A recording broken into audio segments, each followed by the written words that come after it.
Bon vendredi, les poussinots! La semaine est finie. Enfin, tout le monde met les deux pieds sur le pouf. Puis on se laisse régaler par l'actualité de fou qu'on a vécu cette semaine, encore une fois. Je vous rappelle que si vous regardez ce live sur la chaîne où il y a 16 000 abonnés, je vous invite à transférer sur la chaîne à 8 000 abonnés.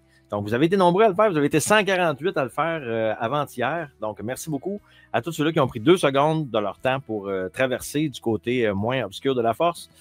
C'est que l'autre chaîne n'est pas monétisable. Donc, on donne encore un gros coup de cœur cette semaine. On transfère sur l'autre chaîne, s'il vous plaît. On fait exploser la chaîne à 8000 abonnés. Ça m'aiderait bien gros si vous le faisiez. Merci beaucoup à toutes celles et ceux qui prennent le temps de le faire. À toutes celles-là qui pensent. Merci à Athéna qui a mis le lien dans la description de la vidéo. Donc, vous le voyez sur une des 2 chaînes. Voilà, merci beaucoup. Donc, on va aller dire bonsoir aux gens qui sont dans le chat avec nous ce soir, que vous soyez sur une chaîne ou l'autre. De toute façon, on va vous voir. On a Eric avec un cas qui est avec nous autres. Je me prends l'avance. Salut Gilles, salut la belle gang, nous dit-il. Bonsoir Marjolaine Como, bonsoir à Monique Cécile Lacasse, bonsoir. Bonsoir à Nathalie Boucher qui est membre YouTube. Bonsour à Alain Pelletier qui est membre YouTube. Bonsoir à Joey Bobby Laplante. Bonsoir. Claire Vachon, bonsoir. Monica Lamitraille, bonsoir Monica. Bonsoir à Joanne Malouin qui est membre YouTube. Mariam Boisvert qui a été de son 5 $ traditionnel avant le début du live. Merci beaucoup Mariam. Bonsoir à Philippe Gonin qui est avec nous, toujours fidèle au poste. Bonsoir à Isabelle Pender, à Lise Savaria qui est là également. Bonsoir Lise, les deux sont membres YouTube. Bonsoir à Nathalie. Bonsoir à Marie qui est membre YouTube également. Merci aux guitaristes. Alain Patnaud qui, cette semaine, écoute, là, c'est le record suprême cette semaine. 3 chansons dans la même semaine. Je trouve que tu abuses un peu. On va en reparler tantôt. Bonsoir à Jacques Bélanger, le drummer, qui est là ce soir. Bonsoir le drummer. Bonsoir à Linda Tanguay.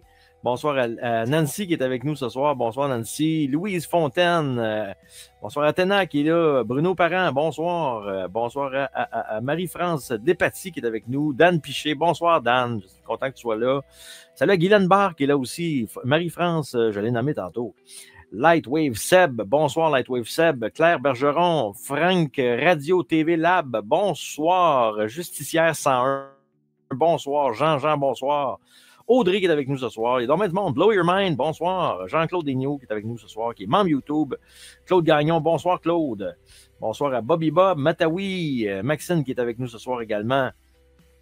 Tu me vois sur la bonne chaîne, moi je vois 8K comme l'autre fois, c'est ça, c'est correct. La chaîne 8000, c'est correct. Bonsoir à God Bless qui est avec nous ce soir. Bonsoir Claudette Binette. Bonsoir Jean-Paul Vachon. Chantal qui est avec nous ce soir. Bonsoir Chantal. Content que tu sois parmi nous. Bonsoir à Namad07. Bonsoir. Nancy Elwin qui est là. Marjolaine Como, je l'ai dit tantôt, je crois. Bonsoir Denis Miron qui est là également. Bonsoir la grosse gang qui est là ce soir. Merci à tous celles et ceux qui vont prendre le temps de partager ce live. On va commencer ce soir. Puis n'hésitez pas à mettre un petit pouce tout de suite en partant parce que je pense que là, c'est le record suprême de temps que ça m'a pris pour préparer le live de ce soir. Je ne sais pas combien de temps qu'on va en avoir aujourd'hui ensemble parce que j'avais le choix de soit faire les coins ronds puis de skipper le 3/4 de l'actualité ou vraiment de creuser chaque sujet. Tout ça. J'ai pris des notes de fou. J'ai double-checké plein d'affaires. Il y a plein d'affaires que j'ai éliminées parce que c'était fake. Il y a plein d'affaires que j'ai rajoutées. Écoute, j'ai du stock ce soir pour les fous et les fins. Donc, n'hésitez pas à vous abonner si ce n'est pas déjà fait. On va commencer ça tranquillement, pas vite. On va arrêter la musique, comme ça. Et on va commencer immédiatement pendant que j'en perds mon oreille. J'en perds mon oreille. On va remettre ça parce que c'est important là, d'avoir les oreilles. J'ai aucune idée pourquoi la caméra m'a zoomé. La caméra n'est pas comme d'habitude. La caméra m'a zoomé pour une raison très obscure. Je ne pourrais pas expliquer pourquoi. Donc, pouce, partage. Oui, j'ai un petit plaster. J'ai eu un petit incident avec mon chien cette semaine. Oui, mon chien qui est. Il m'a pris une petite croquée. Hein? Petite note, essayez jamais d'enlever la nourriture d'un canicorso. C'est très déconseillé par Dr. Bedrose, je vous l'assure. Ma cuisine avait l'air d'une scène de crime. Il y avait du sang partout, ses armoires, ses murs. Ne faites pas ça à la maison. Ne faites pas ça. Hein? Puis je le savais moi-même qu'il ne fallait pas le faire. La preuve, c'est que j'ai dit à ma mère, si en fait, ça va te passer. J'ai dit, maman, il ne faut pas faire ça. Non, faut pas. Première chose que je fais quand j'arrive chez nous, je le fais. Oui, ça, c'est moi, ça. Voilà. Donc, on va commencer le live tranquillement, pas vite. Aujourd'hui, c'est ça. Attelez-vous parce que Je ne sais pas ce qui se passe avec l'actualité, mais si je veux passer à travers, il va falloir qu'on commence très bientôt. OK? Puis surtout, là, je pense qu'il ne faut pas que je passe 5 minutes par sujet parce que je vous garantis qu'on ne finira pas. Tu sais, d'habitude, j'aime ça, quand on tombe sur un sujet, j'aime ça élaborer, creuser, tout ça, mais là, je ne peux pas faire ça ce soir parce qu'il y a tellement de sujets. Isabelle qui dit t'es chanceux d'avoir encore un pouce, oui. Mais tu sais, il n'a pas voulu me mordre. Il a juste voulu me dire hey, c'était à moins ça, tabarnak. Tu comprends? Puis sa manière de. C'est un animal, tu sais, je veux dire, c'est. Tout dresseur de chien va vous le dire de toute façon. On fait pas ça, là.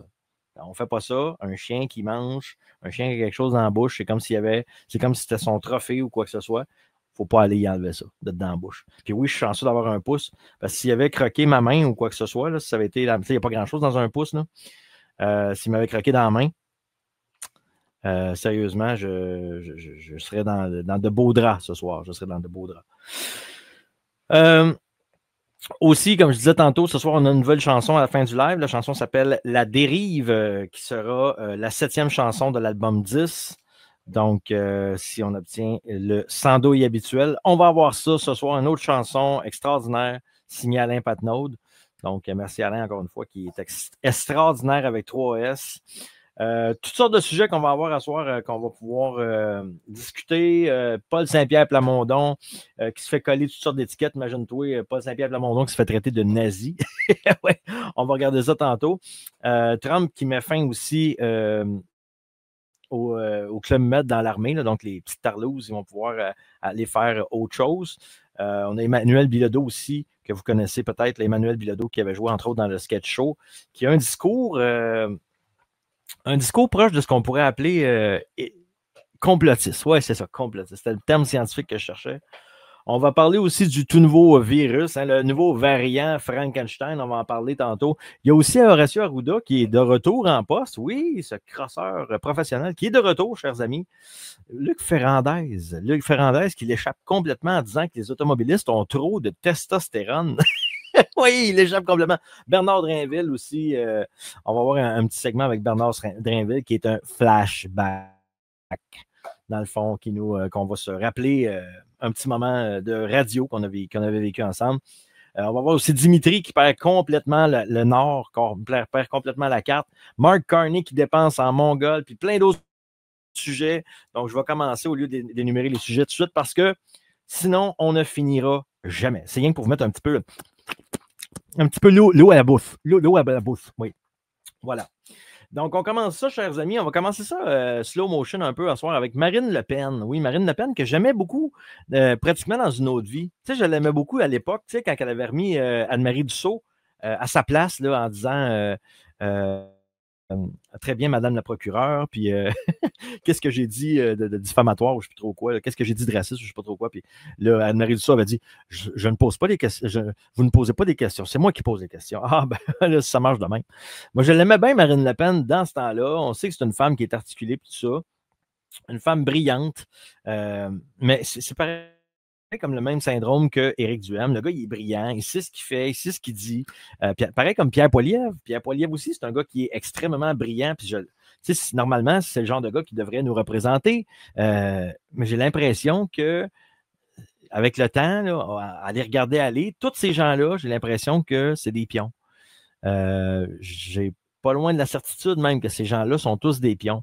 Parce qu'en France, ça fait plusieurs fois que le Rassemblement national a la chance de mettre des bâtons dans les roues d'Emmanuel Macron.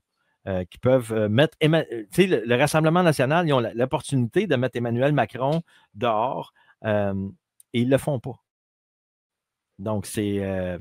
Puis le pire, c'est que c'est les partisans du Rassemblement national en France qui veulent crisser Emmanuel Macron en dehors de l'Élysée. Ils attendent juste que Marine Le Pen et le Rassemblement national mettent l'épaule à la roue pour le faire parce qu'ils pourraient très bien le faire, mais ça fait plusieurs fois qu'ils bloquent. Et on va aller écouter ce qu'en pense la principale intéressée. Quand même qu'on s'arrête sur la démission d'Emmanuel Macron. Vous ne la demandez pas, Non, je la demande pas. Pourquoi vous ne la demandez pas? Parce que vos électeurs, eux, demandent cette démission. À Bordeaux, par exemple, on a entendu dans la salle Macron démission. Il y a un sondage encore, je regardais, c'était le 9 septembre dernier, qui disait que 64% des Français se disaient favorables à la démission d'Emmanuel Macron. Ça montait à 88% chez vos électeurs. Oui, Ils le veulent, pourquoi pas vous? Vous voyez, en réalité, c'est l'exaspération du temps qui en réalité passe, des problèmes qui s'aggravent. Et les Français voient bien, et nos électeurs en premier, que la situation se dégrade, et se dégrade à une vitesse absolument inouïe. Et donc, ils veulent précipiter les choses. Ils sont exaspérés de la situation, et vous avez raison. J'ai été moi-même étonné d'ailleurs, parce que ils réclamaient la dissolution il y a un an, ils réclament aujourd'hui la démission, et ils sont pas les seuls. Pas la voix de vos électeurs. Pourquoi vous ne suivez pas les Français, l'avis de vos électeurs? mais parce que moi je suis respectueuse des institutions. Et pas vos électeurs. Donc je ne demande pas. Mais vos électeurs ne le sont pas. Non, mais c'est pas qu'ils le sont pas, c'est que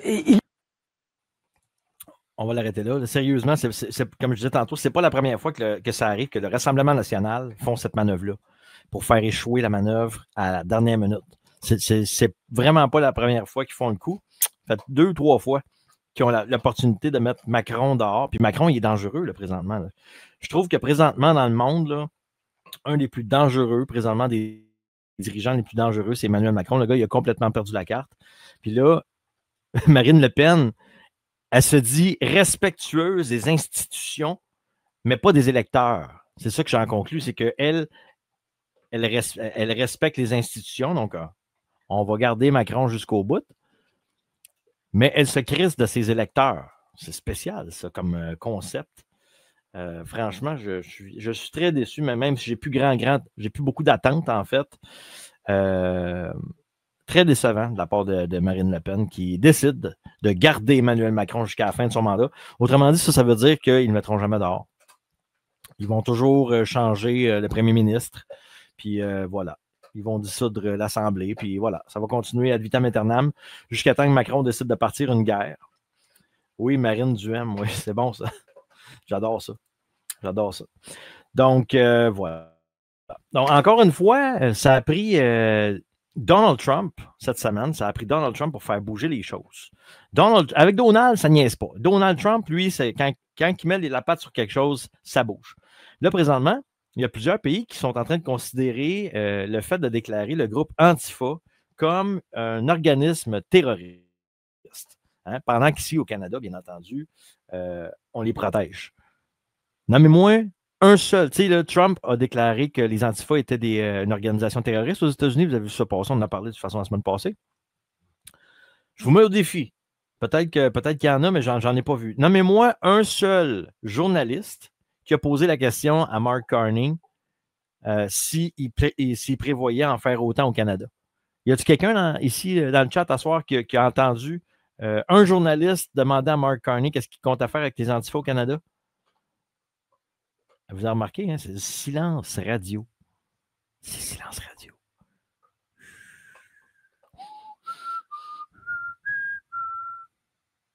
Personne n'en parle. Personne. Donc, oui, exactement. Pas un mot sur la game, exactement. En tout cas, moi, j'ai rien entendu. Pas un asti de journaliste qui a osé en parler. Zéro pinball. Donc, on va aller regarder une dame, voilà, une dame qui parle du mouvement, justement, du mouvement Antifa en France. On regarde ça. Chers amis, c'est un véritable scandale qui se déroule sous nos yeux au Parlement européen. Je vous le dis, la corruption a de beaux jours devant elle. Que se passe-t-il ? Vous le savez, j'appartiens à la commission qui est chargée de lever les immunités des députés lorsqu'ils font l'objet de poursuites pénales. Nous venons de discuter de la levée d'immunité d'une députée italienne d'extrême gauche, Ilaria Salis, poursuivie pour avoir participé en Hongrie à 3 faits de violence susceptibles d'entraîner la mort et commis dans le cadre d'une organisation criminelle. Les faits sont gravissimes. Il s'agissait pour des groupes Antifa de coordonner via le Darknet des attaques contre des personnes supposées d'extrême droite avec un mode opératoire très bien rodé. Surveillance, identification des victimes, achat des armes, préparation des itinéraires de fuite, attaque par des groupes cagoulés, par derrière, au domicile ou au travail de la victime, avec des bâtons télescopiques, chronométrage de chaque opération par l'un des agresseurs, chargé de déclencher les coups et de donner le signal de la fuite. Le but, vous l'avez compris, c'est d'exercer la terreur et de créer un syndrome post-traumatique suffisamment important chez la victime pour qu'elle envoie un message de dissuasion politique. Les enquêteurs ont pu mettre à jour le caractère totalement organisé de ces faits qui ont été perpétrés dans toute l'Europe, en Allemagne, en France, en Italie, en Hongrie. C'est l'international de la terreur. Au mois de février 2023, c'est à 3 de ces opérations punitives que la députée Ilaria Salis est accusée d'avoir participé. Elle a été arrêtée alors que son groupe prenait la fuite après l'une des agressions. Voici le résultat de ces agressions. Voici de quelle façon ces hommes ont été blessés. Comme par hasard, sa candidature aux élections européennes l'année suivante est intervenue à l'initiative de ses camarades de lutte qui voulaient en fait la soustraire à la justice en la faisant bénéficier de l'immunité parlementaire associée au mandat de député.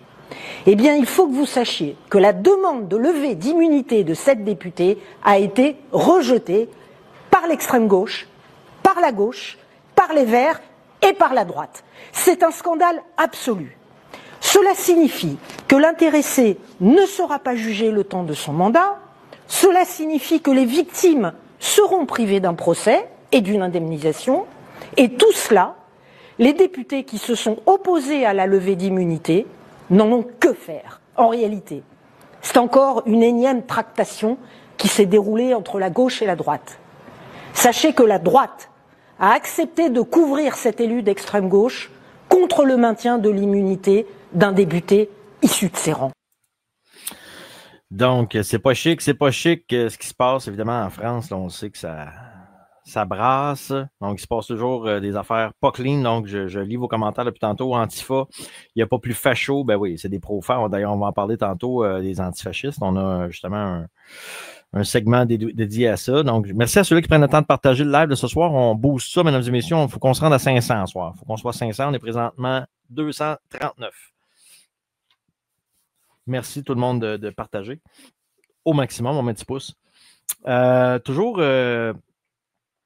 C'est toujours ça l'objectif, dans le fond, des antifas, c'est de foutre la merde, c'est d'intimider, c'est de tout briser, c'est d'infiltrer des groupes dans les manifestations, faire du vandalisme. Puis ici au Canada, non seulement nos institutions défendent des groupes terroristes domestiques comme les antifas, mais en plus de ça, il y a des Radio-Canada, qui sont des entités qui sont financées avec nos taxes, là, je vous le rappelle, qui ont tourné en ridicule le reportage qu'a fait Rebel News cette semaine. Excellent reportage d'ailleurs où il aurait coincé au conditionnel. Il aurait coincé au conditionnel le présumé lanceur de smoke bomb, là, de bombes fumigènes qui avait eu au spectacle là, de Sean, je ne sais plus quoi, Sean Futch. Je ne sais pas comment dire.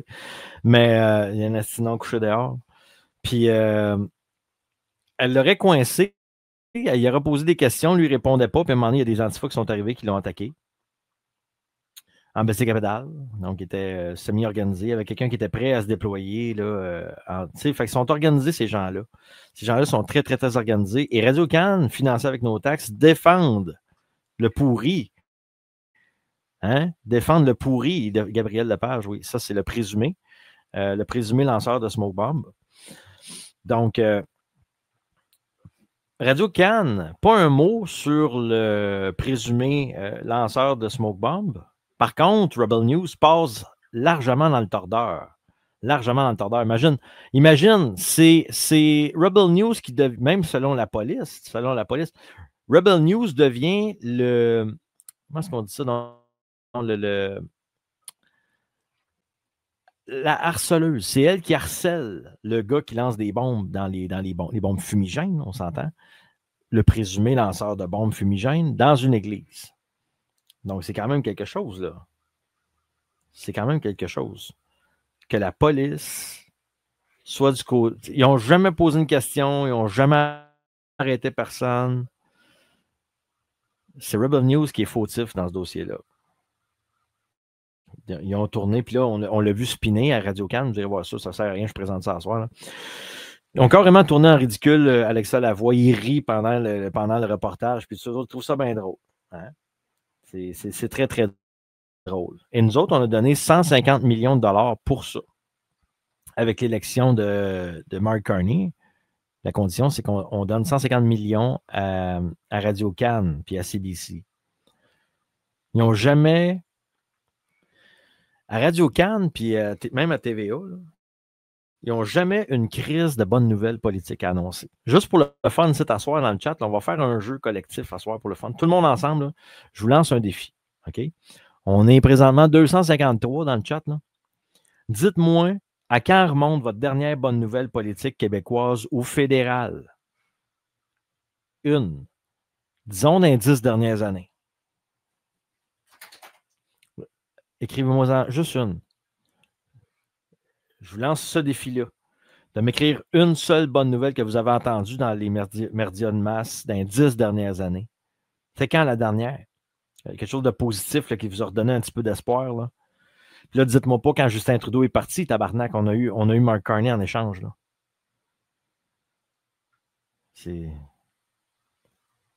Donc, je vais aller lire les réponses. Donc, ouf.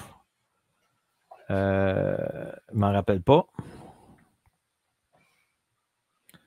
Pas une. Non. Pas de démission de Trudeau. C'est pas une bonne nouvelle. On a eu Carney, c'est pire. Je peux pas. Je me souviens pas. C'est comme... ce serait bon pour la commission Charbonneau, DC 77. La commission Galland, DC 77. Pas souvenir, ouais. Donc aussi, ce serait bon pour la commission Galland. Aïe, aïe, aïe. C'est incroyable, hein? Collectivement, ce soir, il n'y a pas personne qui est capable d'en nommer une. Je serais curieux, là. Je les lis, là, une par une. Perso, je laisse complètement tomber le système. Ça serait quoi une bonne nouvelle? Je ne me souviens plus. Hein? C'est une bonne question, je vous pose là, hein? Va faire beau demain, oui. Non, je parle au Canada. Au Canada et au Québec, politiquement, c'est quoi la bonne nouvelle qu'on a eue au Canada que les médias ont relayée, une bonne nouvelle relayée par les médias, politiquement, au Canada ou au Québec? Je vous lance le défi. Aucune selon moi. Pas une calice. La maladie de la CAQ. Pas une de souvenance. Ça fait trop longtemps. Hein? Ça fait ça quand on y pense, parce que c'est pas normal. C'est pas normal qu'on n'ait pas une calice de bonnes nouvelles, là. C'est fou. Aucune. 0. Non, il n'y en a pas. Ouais, la chute de TVA. La chute de TVA, ça pourrait être considéré comme une bonne nouvelle, mais ils ne sont pas encore tombés, les tabarnaks, ils ne sont pas tuables. C'est comme les coquerelles. TVA, c'est pas tuable. 0 pin bar. Fait trop longtemps. Je me souviens pas. Trop loin. C'est... Voilà. Fait qu'on s'en rappelle pas. On ne sait pas. Dans le fond, il n'y a pas de bonne nouvelle. Oh, il y a Jack Meeting qui est parti. Ouais, c'est bon, ça. Ouais, ça en a une bonne. Ça en a une pas pire. Ça, j'avoue. Oh, oui. Ça demandait quel malade mental qui va prendre sa place. Donc, c'est bon. Ben, écoute, on a une. Une bonne nouvelle, c'est Yagmin Singh qui est parti. C'est vrai. Donc,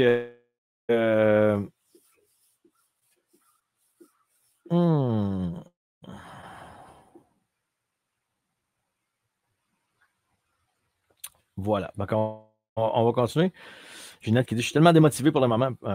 Par moment, ben écoute, c'est sûr que c'est un petit peu décourageant, mais bon, là, OK. On est rendu où, là? On est rendu à quel moment, là? Ah oui, c'est le weirdo. Le weirdo, voulez-vous en voir? Voulez-vous voir un weirdo qui, lui, n'est pas violent du tout. Lui, il a toute sa santé mentale. Checkez bien ça. On va l'arrêter, là. On ne donnera pas plus de temps, lui, là. C'est que... Ces gens-là, c'est exactement ce qu'on vient de voir. Ces gens-là se sont créés un monde de licornes. Ça pense que ça a tous les droits du monde. Ces gens-là sont bourrés de haine contre le monde entier. C'est les premiers à gueuler à l'intolérance, puis que les gens ne sont pas tolérants, puis que c'est les plus intolérants du monde, ces gens-là. Hein? Puis là, on se surprend. Hein? quand on a des Jeffrey Dahmer, si on se rappelle bien, on va faire un petit topo, un petit segment, là. Si on se rappelle de Jeffrey Dahmer, là, techniquement, le gars était homosexuel, donc en partie dans le mouvement LGBT, si on peut dire. C'était pas officiellement dedans, mais Jeffrey Dahmer était homo. Le gars, il a tué un paquet de monde de façon absolument atroce. D'ailleurs, si vous n'avez pas vu cette série-là sur Netflix, je vous invite à le faire. C'était excellent. John Wayne Gacy, qui lui était homosexuel, qui a tué 33 personnes. Là, je ne suis pas en train de dire que les homos, là, ils tuent. Mais si on fait un ratio, si on considère que ces gens-là sont des minorités, puis qu'on fait un ratio, on constate que le mal-être fait en sorte qu'il y a plus de meurtres commis par individu. Merci à Martin Rodrigue qui devient membre YouTube. Merci infiniment. C'est très apprécié. Donc, c'est ça. Lui, il avait tué 33 personnes. John Wayne Gacy. Après ça, si on parle de. Écoute, un autre, Luca Rocco Magnotta. Vous vous rappelez de Luca Rocco Magnotta? C'en était un autre qui n'avait pas toute sa santé mentale. Lui aussi, c'était un gars qui avait des petites tendances homosexuelles. Puis, il avait tué son petit copain là, asiatique de façon assez atroce. Merci. Un petit peu weirdo, c'est bords. Après ça, il y avait Omar. Ça me fait rire ce mot-là. Ce nom-là. Omar Mateen. Lui, c'était aux États-Unis. Lui aussi était gay. Il avait tué 49 personnes.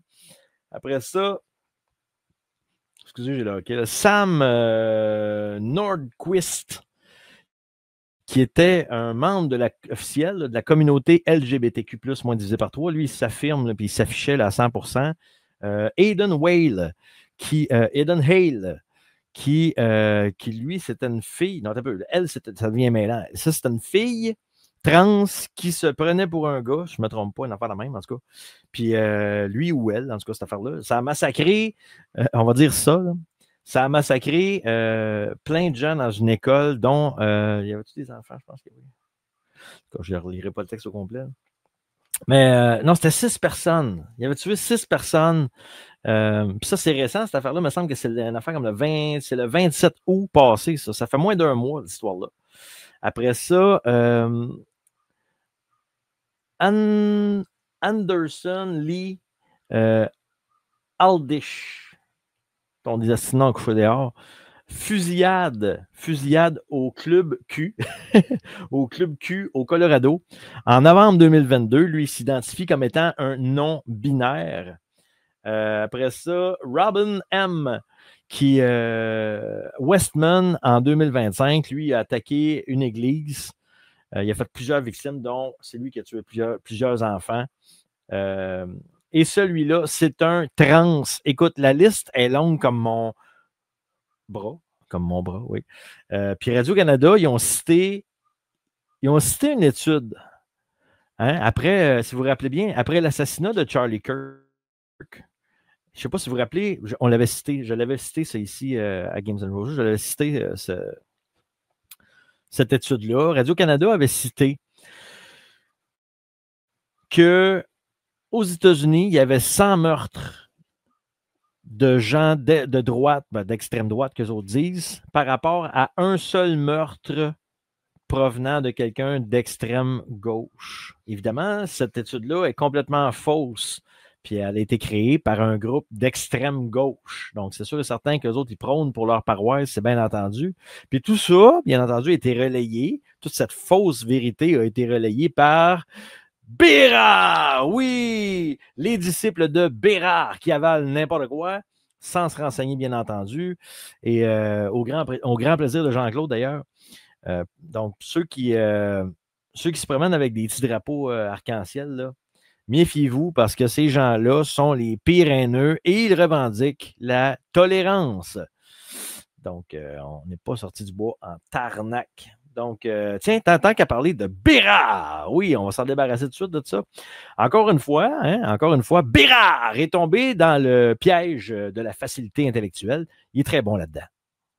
Rigolo, l'espèce de fatwa actuelle contre les antifascistes. Ah, les dangereux antifascistes. Fait que si t'es un antifasciste, qu'est-ce que t'es d'après toi? Prends ton temps, On n'est pas pressé.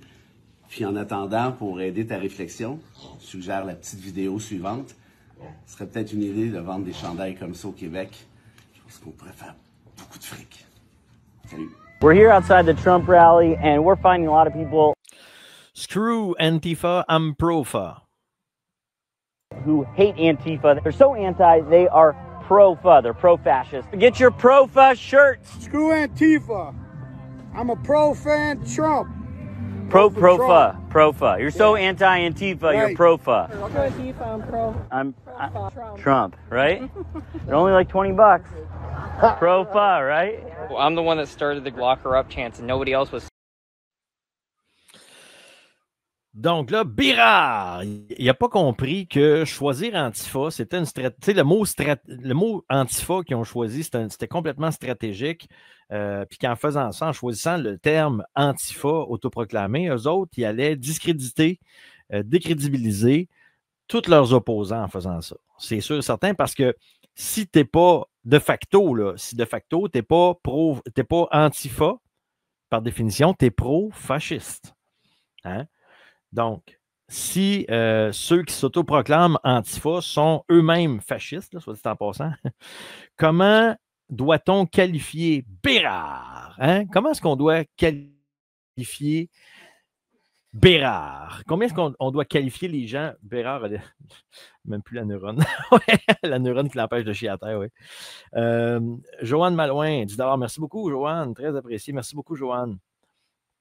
Donc là, on était à quoi? On était à 75, là, présentement. On était à 85. 85 de notre montant pour la toune. Donc, là, juste avant de continuer l'histoire de Bérard, il y a quelqu'un tantôt qui a posté quelque chose d'intéressant qu'il faut que je le retrouve. Martin Letec qui dit, dernière heure, puis là, écoute, je ne l'ai pas vu passer encore. Là. Le Hamas a accepté de libérer des otages et accepte l'accord de Trump pour la paix. C'est historique. Trump va avoir le prix Nobel de la paix. Les TDS vont sauter leur coche, dont Bérard, probablement. Ah, mais là, il va trouver une solution. Il va trouver une raison pour laquelle est-ce que. Hein? Il va trouver une raison, c'est sûr, pour le discréditer, ça, c'est sûr. Il fait que ça à temps plein. Chier sur Trump. Donc, c'est ça. Mais Bérard, lui, il s'estime comme étant un justicier social. C'est comme tous les gens d'extrême gauche. Ils se pensent tous des grands justiciers sociaux. Tu sais, les Xavier Camus, tous ces gens-là, même Xavier Watteau, tous ces gens-là, ils se pensent tous pour des super grands justiciers. Là. Jean-Claude qui dit non, on est à 110. Jean-Claude qui m'a envoyé 25. Merci beaucoup, Jean-Claude. Très apprécié. Merci beaucoup. Très apprécié. Merci beaucoup, beaucoup. Donc, c'est ça. Bérard, lui, qui défend une organisation qui fait du vandalisme, qui fait de l'intimidation, qui fait des voies de fait, toujours sur le couvert de l'anonymat, évidemment, parce que ces gens-là sont tellement des grands justiciers sociaux qui ne sont pas game de se montrer à la face. Ils sont un peu comme Batman, tu sais. Non, Batman, lui, il se montre au moins la bouche. Tu sais, attends un peu. Quel justicier social qui se cache toute la face au complet? Les Ninja Turtles, un peu. Non, eux autres, ils se montrent la face. Zorro, il se montre la bouche. Un peu là. Superman, il se montre la face. Superman, c'est pas facile. Là. Quel super-héros qui se cache toute la face au complet? On s'en crisse, là. Pas important. On s'en calisse. Donc, c'est ça. Mais Bérard, je pense à ça. Bérard, c'est un avocat. Bérard! Et un avocat, normalement, c'est censé savoir c'est quoi un voie de fait. Hein? Aujourd'hui, tout peut être considéré comme étant un voie de fait. Tu sais, tu lances une boîte de Kleenex à quelqu'un, ça peut être considéré comme un voie de fait. Enlever la casquette à quelqu'un en pleine rue, ça peut être considéré comme étant un voie de fait. Ça ne prend pas grand-chose pour un voie de fait de nos jours. Souffler d'en face à quelqu'un, ça peut être considéré comme un voie de fait à cette heure. Même, écoute, tu chatouilles quelqu'un, mettons, là, que tu connais, là, contre son consentement, contre son gré, là, et ça peut être considéré comme étant un voie de fait. Pas des jokes, là. C'est quel monde de Mongol dans lequel on vit. Ben, imagine à cette heure un Antifa qui va brasser la caméra d'un caméraman ou d'une journaliste qui tient un micro. Ça, c'est un voie de fait. Mais la gang à Bérard sont protégés parce qu'ils sont masqués. Fait que quand tu es masqué, tu as le droit de faire ce que tu veux. Tu peux brasser un caméraman, tu peux essayer d'arracher le micro d'une journaliste, tu peux bousculer une journaliste, tu peux crier après, tu peux l'intimider avec des drapeaux, y mettre un parapluie d'en face, tu peux la pousser comme tu veux sur un haut de char, tu peux crever des pneus, tu peux vandaliser des véhicules. Tu as le droit de tout faire ça. Hein? Tu as le droit de tout faire ça. Donc là, on va aller voir Dimitri. Vous connaissez Dimitri, là, qui est à Radio-Can, je ne me trompe pas, à Dimitri, oui. C'est ça, Radio-Can. Oui, il est à Radio-Canada. Dimitri National, qui, d'habitude, je l'aime bien, Dimitri. D'habitude, je trouve qu'il est bon, Dimitri, mais là, je ne sais pas qu'est-ce qu'il a mangé. Il a peut-être mangé du Mario Dumont au déjeuner, je ne sais pas quoi, mais en tout cas, il m'a déçu un peu cette semaine. On regarde ça. Un uniforme ne change rien qu'un jeune Sikh doit porter son turban. Il ne peut pas quitter sa maison sans son turban. Donc, l'autre cruche, elle approuve ça. Voilà! Option, c'est si le Québec devient un pays et M. Saint-Pierre Plamondon est le président de la République, on va tous recevoir un uniforme à la maison. Ça va être très soviétique. Quand même. Tout le monde va porter... Non, mais est-ce qu'on réalise à quel point pousser fort, parfois c'est pousser trop fort là-dessus? On est en train de dire aux gens, vous ne pouvez plus pratiquer votre religion. Françoise, comme vous le dites, c'est des puces. C'est des jeunes enfants. Quel message est-ce qu'on envoie? On n'a pas... Donc, Dimitri, ce qu'il dit concrètement, c'est qu'un jeune Sikh ne peut pas quitter la maison sans son linge à vaisselle autour de la tête. C'est ça qu'il dit. Sinon, quoi, Dimitri? Qu'est-ce qui arrive, mettons, s'il n'y a pas son linge à vaisselle quand il sort de sa maison? C'est quoi qui arrive? Il meurt? Il fond? Il se met à bouillir comme un gremlin à la lumière? Qu'est-ce qui se passe, mettons, là? Hein? Qu'est-ce qui se passe si un Sikh sort sans son linge à vaisselle sur la tête? Dimitri, lui, il dit qu'on s'en vient dans un système tellement totalitaire que ces gens-là ne pourront plus pratiquer leur religion. Et c'est faux! C'est faux! Ta religion, tu peux très bien la pratiquer chez vous. Hein? Tu peux la pratiquer chez vous sans polluer l'espace public avec ta religion. C'est simple à comprendre. Si tu n'es pas capable de t'acclimater au mode de vie occidental, si tu n'es pas capable de t'adapter au mode de vie occidental, aux valeurs locales, tu prends l'avion puis tu repars where you come from. C'est tout simple que ça, là. Moi, m'a comparé ces gens-là avec une histoire fictive. Okay? Une histoire fictive du gars. Une histoire fictive du gars qui, dans sa religion, le gars, mettre un manteau, c'est contre sa religion. Ça ne se fait pas. C'est comme s'il met un manteau, lui, il fond. Comme un gremlin au soleil. OK?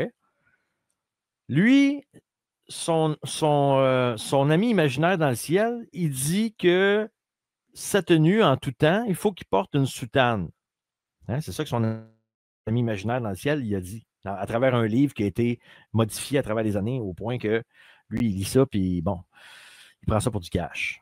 OK? Donc, lui, dans sa tête, il faut qu'il porte sa soutane en tout temps. OK? Fait que lui, il déménage au Canada à un moment donné, tu sais, il arrive ici au mois de juillet, mettons, là, puis il est bien content, tu sais, il fait beau, puis il fait chaud. Bon, il est bien que sa soutane dehors. Il va faire ses commissions, il lèche son asphalte de temps en temps, puis il lèche son Dodge Ram en plein milieu de la place publique. Les policiers font rien, tout le monde est content, sauf les citoyens locaux. Sauf qu'à un moment donné, arriva ce qui devait arriver le mois de novembre. Hein? Ce qui est un phénomène relativement qui fait partie du Canada. Tu sais, c'est un phénomène qui fait partie du Canada. On s'entend, le mois de novembre, qu'est-ce qui arrive au mois de novembre? Il neige, puis il fait fret, on se gèle le cul, bien entendu. Ça s'en vient d'ailleurs à grands pas. Et là, quand il arrive ce phénomène météorologique habituel, qu'on appelle l'hiver, Abdul proteste. Abdul, il n'est pas content. Abdul fait des manifestations. Hein? Il appelle son député, il chiale, parce que l'hiver,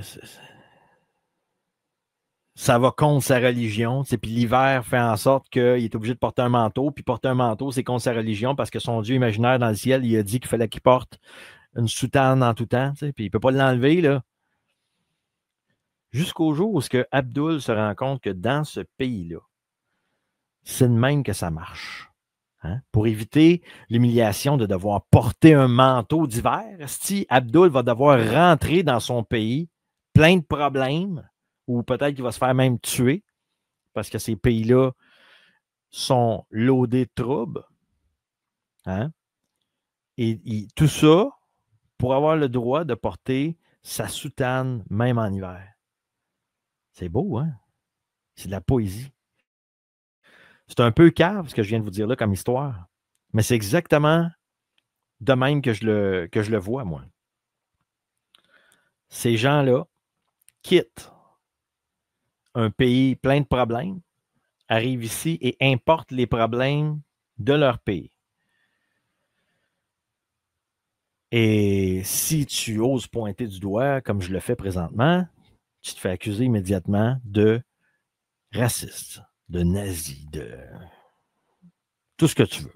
Tous les qualificatifs imaginables, des arguments bidons, des arguments faciles. C'est pas des arguments, en fait, c'est juste des étiquettes. C'est juste des étiquettes. Donc, Dimitri, un petit peu, là, je vais vous le montrer. Là. Dimitri, cette semaine, il a perdu des points. Je peux-tu le voir, Dimitri? Bon, voilà. J'attendais que Dimitri apparaisse. Là. Dimitri Soudas, ou Souda, là, très communiste et totalitaire comme idée. De bannir, parce que lui, il parle des prières de rue.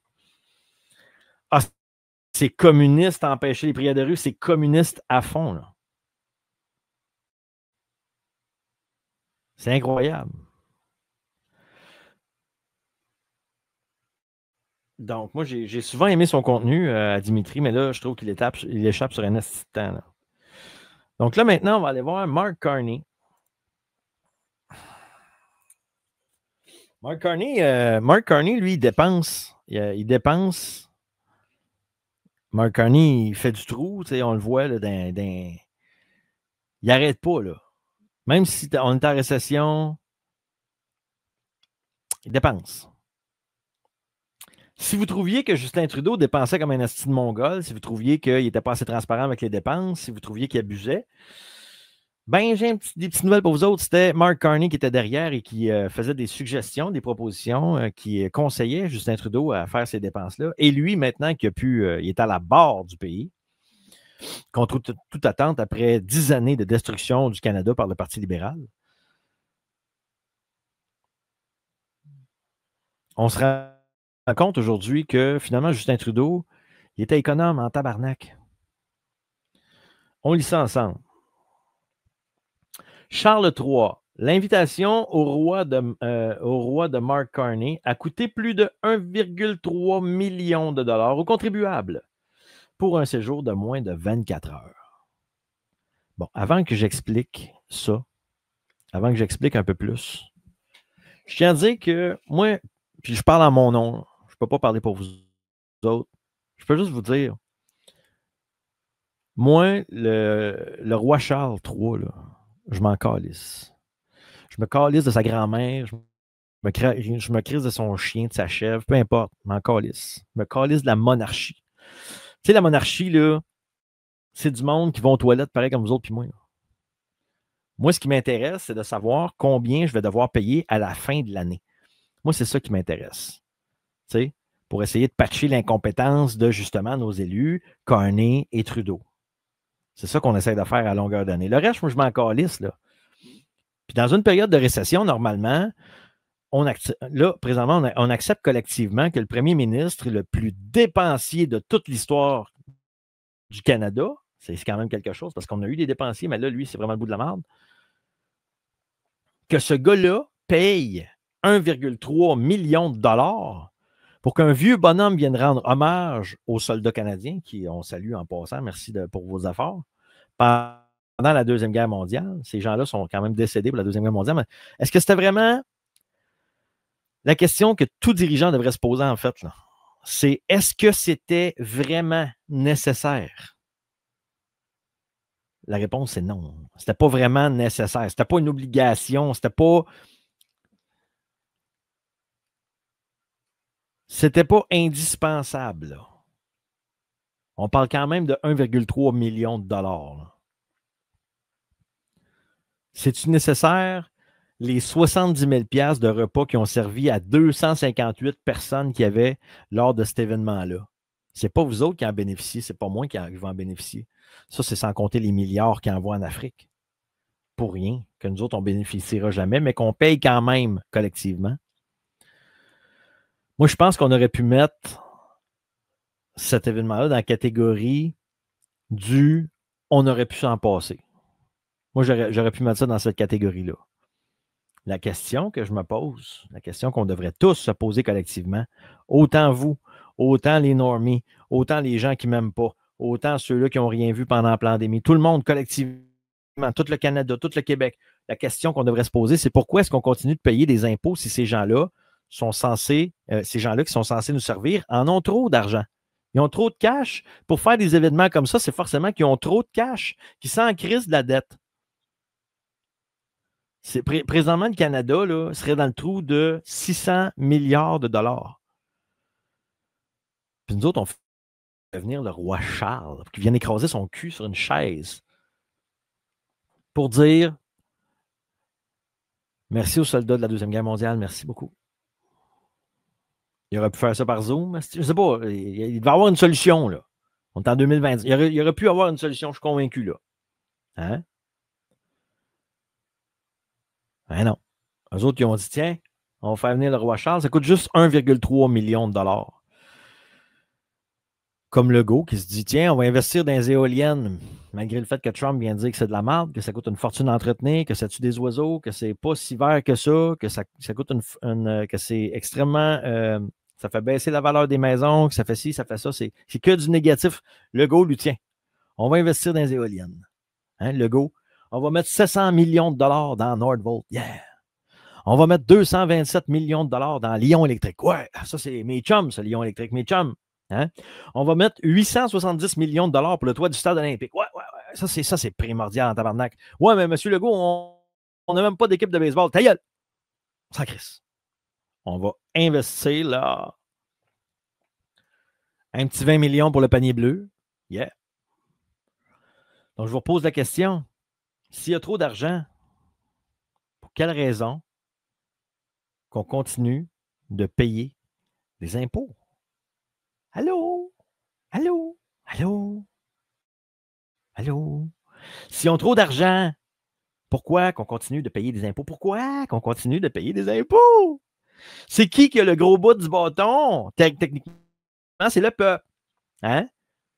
Mais tant que le peuple va aimer ça, se faire esclavager, eux autres, ils vont continuer de nous faire mourir à petit feu, mais il ne faut pas qu'on crève trop vite. Il faut qu'on continue d'engraisser la machine encore un bout. Là. Puis Falardeau l'avait dit, un peuple qui meurt, ça meurt longtemps, puis ça fait mal. Hein? Bon. Moi, j'avais dit tantôt que je ne passerais pas 5 minutes par sujet, puis c'est exactement ça que je suis en train de faire. Fait que on va enchaîner, chers amis, on va enchaîner avec un petit sketch humoristique, histoire de dédramatiser tout ça. Là. On va aller voir comment est-ce que les médias de gauche, plus je vous invite à être à suivre parce que ça va vite, là, puis c'est quand même dur à suivre le début de ça. Là. Fait que on va aller voir un sketch, dans le fond, qui eux autres expliquent comment la gauche envisage une entrevue à partir d'une déclaration de quelqu'un de droite. Je ne sais pas si je suis clair dans mon explication, mais en tout cas, on va aller voir le sketch. Léa, alors écoute-moi bien, tu es devant ton banc de montage et tu dois procéder à l'interview suivante. La personne qui a été interviewée est un homme de droite. Voici ce qu'il a tenu comme propos. Écoute bien. Je ne pense pas que la discrimination positive soit toujours bénéfique. En effet, voir des gens, parce qu'ils appartiennent à une minorité, les noirs, les homos, les trans, réussir à être embauchés et seulement à cause de ça, quand ils ne sont pas forcément les plus compétents, ce n'est bien pour personne. Il faut parfois ne pas écarter d'emblée le vieux blanc de plus de 50 ans, s'il a les compétences. C'est tout. C'est aussi simple que ça. Fin de citation. Alors, comment tu montes cette interview ? Eh bien, je prends juste les noirs, les arabes et les trans ne sont pas compétents, tandis que l'homme blanc de plus de 50 ans a les compétences. Voilà, ça me paraît très bien comme ça. Voilà. C'était pas si compliqué que ça. Hein. Je crois que tu es prête pour monter les sujets du service public. Allez au boulot. sont bons, eux autres. En gros, c'est pas mal ça. Ils prennent qu'est-ce qu'ils veulent entendre, puis that's it. Ça, c'est comme Bérard. Oui, Bérard, de Vosges. Et là, je vais aller vous présenter une vidéo d'une madame qui explique comment fonctionne. Puis là, cette vidéo-là, je voulais vous la présenter la semaine passée, mais j'avais hâte de vous la présenter cette semaine. C'est une vidéo qui explique comment ça marche, la conquête islamique. C'est très intéressant, regardez bien ça. C'est un très bon résumé. De conquête islamique. Au début, ils vont être très minoritaires. La place, ils vont appeler Dar al-Kufr, la terre des mécréants, le ventre des femmes. Et c'est comme ça que les femmes, ils contribuent à la conquête islamiste. À un moment donné, il arrive à une étape qu'on appelle Dar al-Ahd, le terre de contre. On a assez de alliés et on a assez de influence pour commencer à revendiquer. Donc, il y a une promesse pour l'avenir pour que cette terre-là devienne une terre d'islam. Le troisième étape, parce que c'est toujours dans le temps et c'est par la démographie. Là, on est dans les rues, on fait un peu ce qu'on voit depuis le 7 octobre. Puis là, on est dans la phase de Dar al-Harb, ça veut dire la terre de guerre. Là, c'est le temps pour la confrontation. Et c'est le temps de confrontation directe pour arriver puis nous imposer pour avoir le pouvoir politique. Il veut pas convertir tout le monde, parce que les non-musulmans, ils vont payer plus de taxes selon le relativisme juridique de l'islam. Et la dernière étape, Dar al-Islam, ça veut dire la terre d'islam. On est des conquérants. Les autres sont des citoyens, deuxième, troisième, quatrième, puis ils nous payent plus de taxes. Puis, we are masters. Elle vient de résumer, elle explique très bien. Donc, c'est un travail de longue haleine, dans le fond, qui est la conquête de l'islamisation. Au début, ben, ils sont pas gros, sont des petites minorités, ont des petites revendications, sont plus tranquilles un peu, mais ils ont quand même des revendications. Puis là, ça se met à forniquer comme des lapins. Ça rentre de plus en plus, ils font venir leur famille, ils forniquent comme des lapins encore, avec la famille. puis là, à un moment donné, ben, ils sont assez nombreux, puis là, ben, ils peuvent commencer à infiltrer des institutions. On a vu une vidéo, d'ailleurs, il y a quelques semaines ou un mois de ça, là, on avait vu une vidéo où, justement, il y avait quelqu'un qui expliquait que pour infiltrer les institutions, exemple, un imam ou un représentant de cette communauté-là va aller voir, par exemple, un politicien qui dit si jamais vous faites construire une mosquée, ben, toute notre communauté va voter pour vous, étant donné qu'ils sont tellement rendus gros, d'où le moment où la dame elle parle de revendication, ils sont tellement rendus un gros groupe que ces gens-là sont suffisamment pour représenter un enjeu électoral. Et là, souvent, les politiciens vont flancher parce que c'est des putes, bien entendu. Et à partir de là, on est cuit et ces gens-là ont un pied dans le mouvement politique.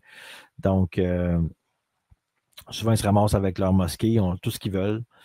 Donc, vous pouvez m'écrire en commentaire juste pour le fun. À quel stade vous pensez qu'on est rendu présentement? Elle a parlé de 5 stades, elle. Est-ce que vous pensez qu'on est au stade 1? Est-ce que vous pensez qu'on est au stade 2? 3, 4 ou 5? Écrivez-moi ça en commentaire. Oui, exactement. Ils s'achètent des votes. Parasite organisme vivant qui vit au crochet d'un autre organisme vivant. Oui, exactement. Une siphonne pas pire. Bon, maintenant, on va aller voir notre François Legault à marde. Legault à marde, maudit pourri. Je sais pas pourquoi, à chaque fois que je dis Legault, on dirait que la tourne à part dans ma tête. Et là, écoute, cette semaine, il y a vraiment, là, ultimement, pété un câble. Je pense que ce gars-là souffre d'une grande maladie qui s'appelle la maladie des grandeurs. Honnêtement, ce gars-là, d'après moi, il est vraiment atteint d'une maladie qui s'appelle la maladie des grandeurs. Il a quand même osé, et c'est très audacieux, se comparer à Rocky. Ah, on n'a pas le choix, il faut revenir au film de la fin de semaine avec en rôle titre Rocky Legault.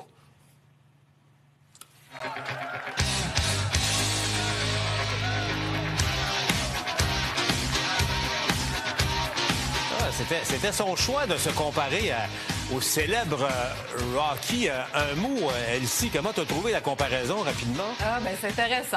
Je veux dire, M. Legault, combatif, il se laissera pas faire un genou par terre, mais il va se relever. Non, il y a les genoux, les 2 genoux à terre, la grande bain molle, puis le cul, 2 yeux au beurre noir. une fracture de la mâchoire. Écoute, il est plus que magané, là. Calisse qui hey, c'est pas sa sœur, ça? C'est sa sœur avec une perruque. Puis on t'a pogné à embrasser ta sœur. Et gagner ultimement. Donc, l'important dans un congrès comme celui-là... OK, elle s'est mis du maquillage. OK, c'est de fouetter les troupes, montrer qu'on est là. Puis je pense que c'est réussi pour lui cette fin de semaine. C'est vrai, hein? Hey, lui, il n'est pas payé, là. C'est qui le Black? C'est qui le Black? Hey, c'est pas un salut nazi, ça? Faites des screenshots de ça puis crissez-moi ça sur Twitter. C'est quoi ça? C'est un salut nazi qu'il fait là, lui? Un salut nazi en avant d'un noir.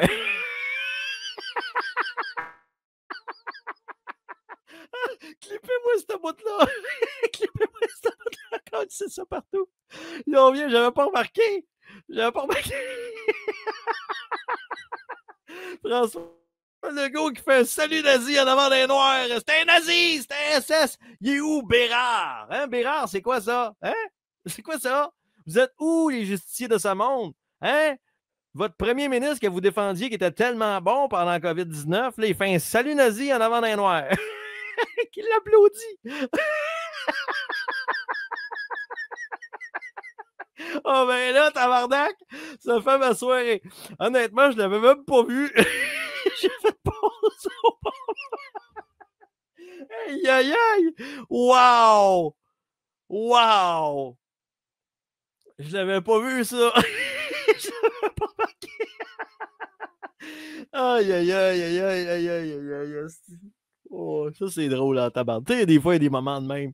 C'est des moments de TV, là. C'est des moments de télé.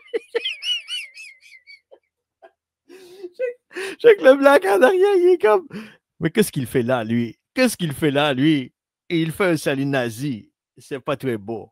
Ah là là. Hey, ça, c'est... Ouais. En tout cas, on va continuer, ça.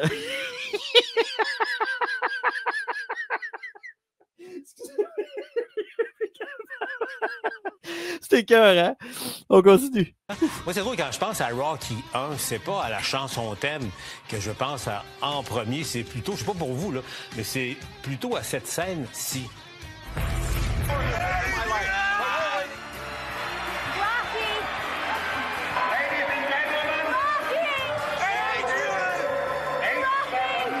Yasmine, tu te souviens de ça? Adrienne! Et boy, il sort amoché. Il faut pas l'oublier, il avait perdu son combat aussi, là. Il sort avec un œil au beurre noir. La fin de semaine était en deux temps. Hein. Disons que c'était pas Rocky qui avait samedi. Les applaudissements étaient plus polis et je pense qu'on a pris note du fait de ne pas avoir chorégraphié et scripté l'entrée du premier ministre et ils ont voulu en mettre plein la vue dimanche. Et oui, dimanche, il y avait un gros contraste avec la journée de samedi. Sauf que le problème, c'est que Rocky Legault, il reçoit pas des coups des adversaires de l'Assemblée nationale, il reçoit des coups de l'intérieur de son caucus et de ses ex du Conseil des ministres. Ce qui en fait finalement un combattant de boxe qui mange des volées de sa propre équipe. Dans son Parce coin. que je pense que ni Paul Saint-Pierre Plamondon, ni Pablo Rodriguez, et encore moins Ruba Gazal ne voudraient voir François Legault partir à ce stade-ci. Mais si je peux me permettre, pour la petite... On s'en calisse-tu de Ruba Gazal, tu penses? Elle est en dessous de la CAQ. C'est pour pas dire à quel point elle n'est pas bonne. Cette histoire, rappelez-vous, en 2018, PSPP, quand il était dans sa campagne dans Prévost, avait fait lui-même une vidéo, il se comparait à Rocky dans Rocky 4, qui est à mon avis le meilleur, si je peux me permettre, quand il bat le méchant soviétique et incarne la sauvegarde du monde libre contre les communistes. Mais donc il avait fait ça, donc, comme quoi Rocky est une source d'inspiration pour tous les nationalistes québécois en ce moment. Ouais, mais je connais mes classiques. Mais pour la petite histoire, cela dit, je voyais ça. Bon, ça fait sourire, c'est pas déplaisant, mais le problème de François Legault, pour poursuivre l'analyse de Yasmine, c'est que voilà un homme qui s'est surtout auto-punché sans arrêt, et puis la foule le eut plutôt que de l'embrasser. Donc c'est un homme qui, je comprends le récit du « j'ai été massacré par tout le monde, mais là je reviens puis je gagne au terme de l'histoire », mais c'est un peu emprunté comme récit. Mais bon, ça fait sourire, c'est touchant. Reste à voir si on peut gagner une reconquête électorale sur la base d'une chanson d'un film américain. Mais en même temps, une telle métaphore t'ouvre la voie à toutes sortes de suggestions comme celle-ci, parce qu'il aurait pu s'inspirer d'un autre rôle joué par Sylvester Stallone, compte tenu de son plan d'attaque pour les prochaines semaines, les prochains mois. Voici ce rôle.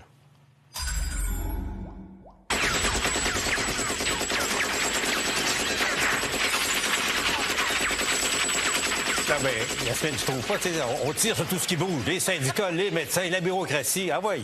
Ben, on recommence à zéro, on met tout à terre et on recommence à zéro. Ça aurait pu être, en fait, ça pourrait télégraphier le discours de demain, là, de dire qu'il va être...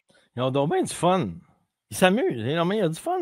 Aussi Rambo, où il va s'attaquer à tout le monde. On va voir qu'est-ce qu'il va dire. Mais ça pourrait être, en effet, une belle inspiration. Ce qui était intéressant, c'est de voir aussi Paul Saint-Pierre Plamondon. Elle est tellement plate. On va la skipper si ça ne vous dérange pas. Là.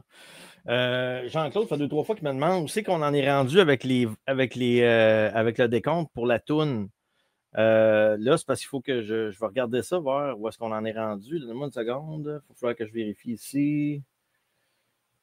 Parce que là, je n'ai pas fait le compte ce soir. Je croyais que vous regardiez ça pour moi. Donc, 25, on est à 50. Donc, Jean-Claude a donné 2 fois. Ah non, on a Claude Gagnon qui a donné 25. Merci Claude. Puis j'ai Jean-Claude qui a donné 25. On est à 50, 55, 65, 70. Donc là, on est à 70. Plus Joanne qui a donné 10 tantôt. Donc, on est à 80. Donc, il manque 120. Il manque 120. Il manque 20. Ah non, on est passé, c'est 100$. Calme-toi, belle rose. Tabarnak. Excusez-moi, j'ai la tête partout. Donc, on l'a, la tourne. On est correct. On est parti. Donc, c'est parfait. On est à 110, là. C'est bon. Donc, Legault qui se prend pour Rocky, sérieusement, ce gars-là, c'est une vraie honte à incarner. Là. Dans mon livre à moi, ultimement, là, c'est la plus grosse honte du Québec. François Legault, on est tous d'accord ici à soir pour se dire qu'il n'y a jamais eu une plus grosse honte que François Legault dans toute l'histoire du Québec. On est tous d'accord là-dessus ici aujourd'hui. Et ce gars-là, ça va se comparer à Rocky. La seule affaire qui est proche de ce gars-là, d'après moi, c'est pas Rocky. D'après moi, c'est plus Bambi que Rocky.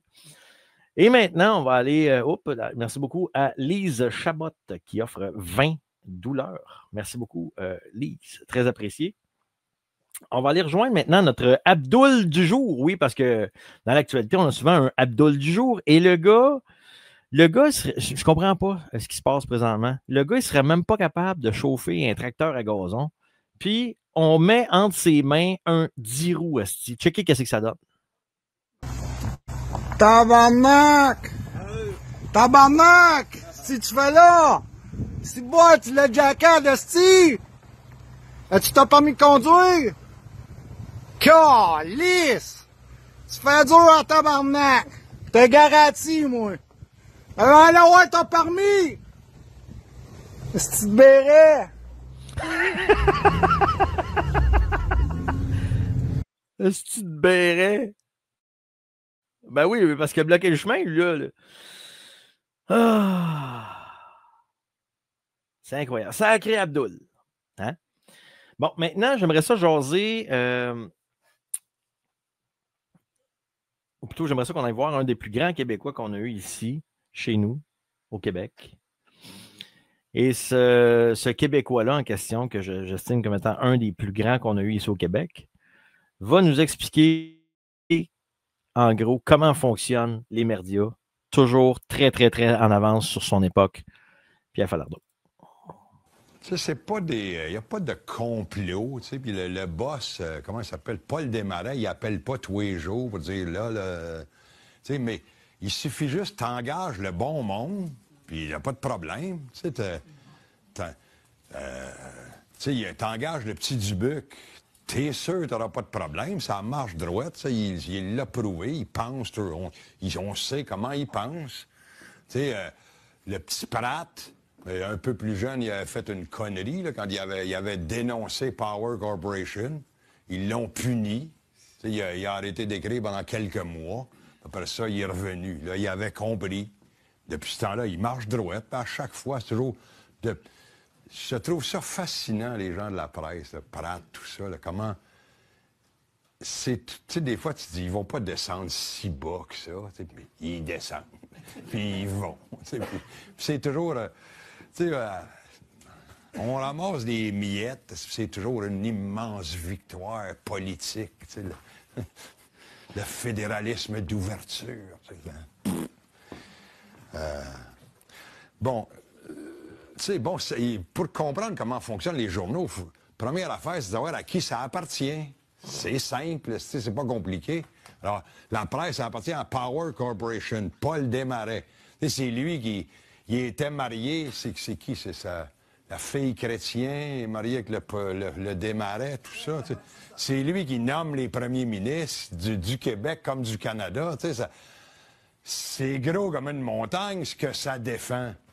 Puis souvent, des fois, j'aime pas certains intellectuels de gauche qui disent qui parlent de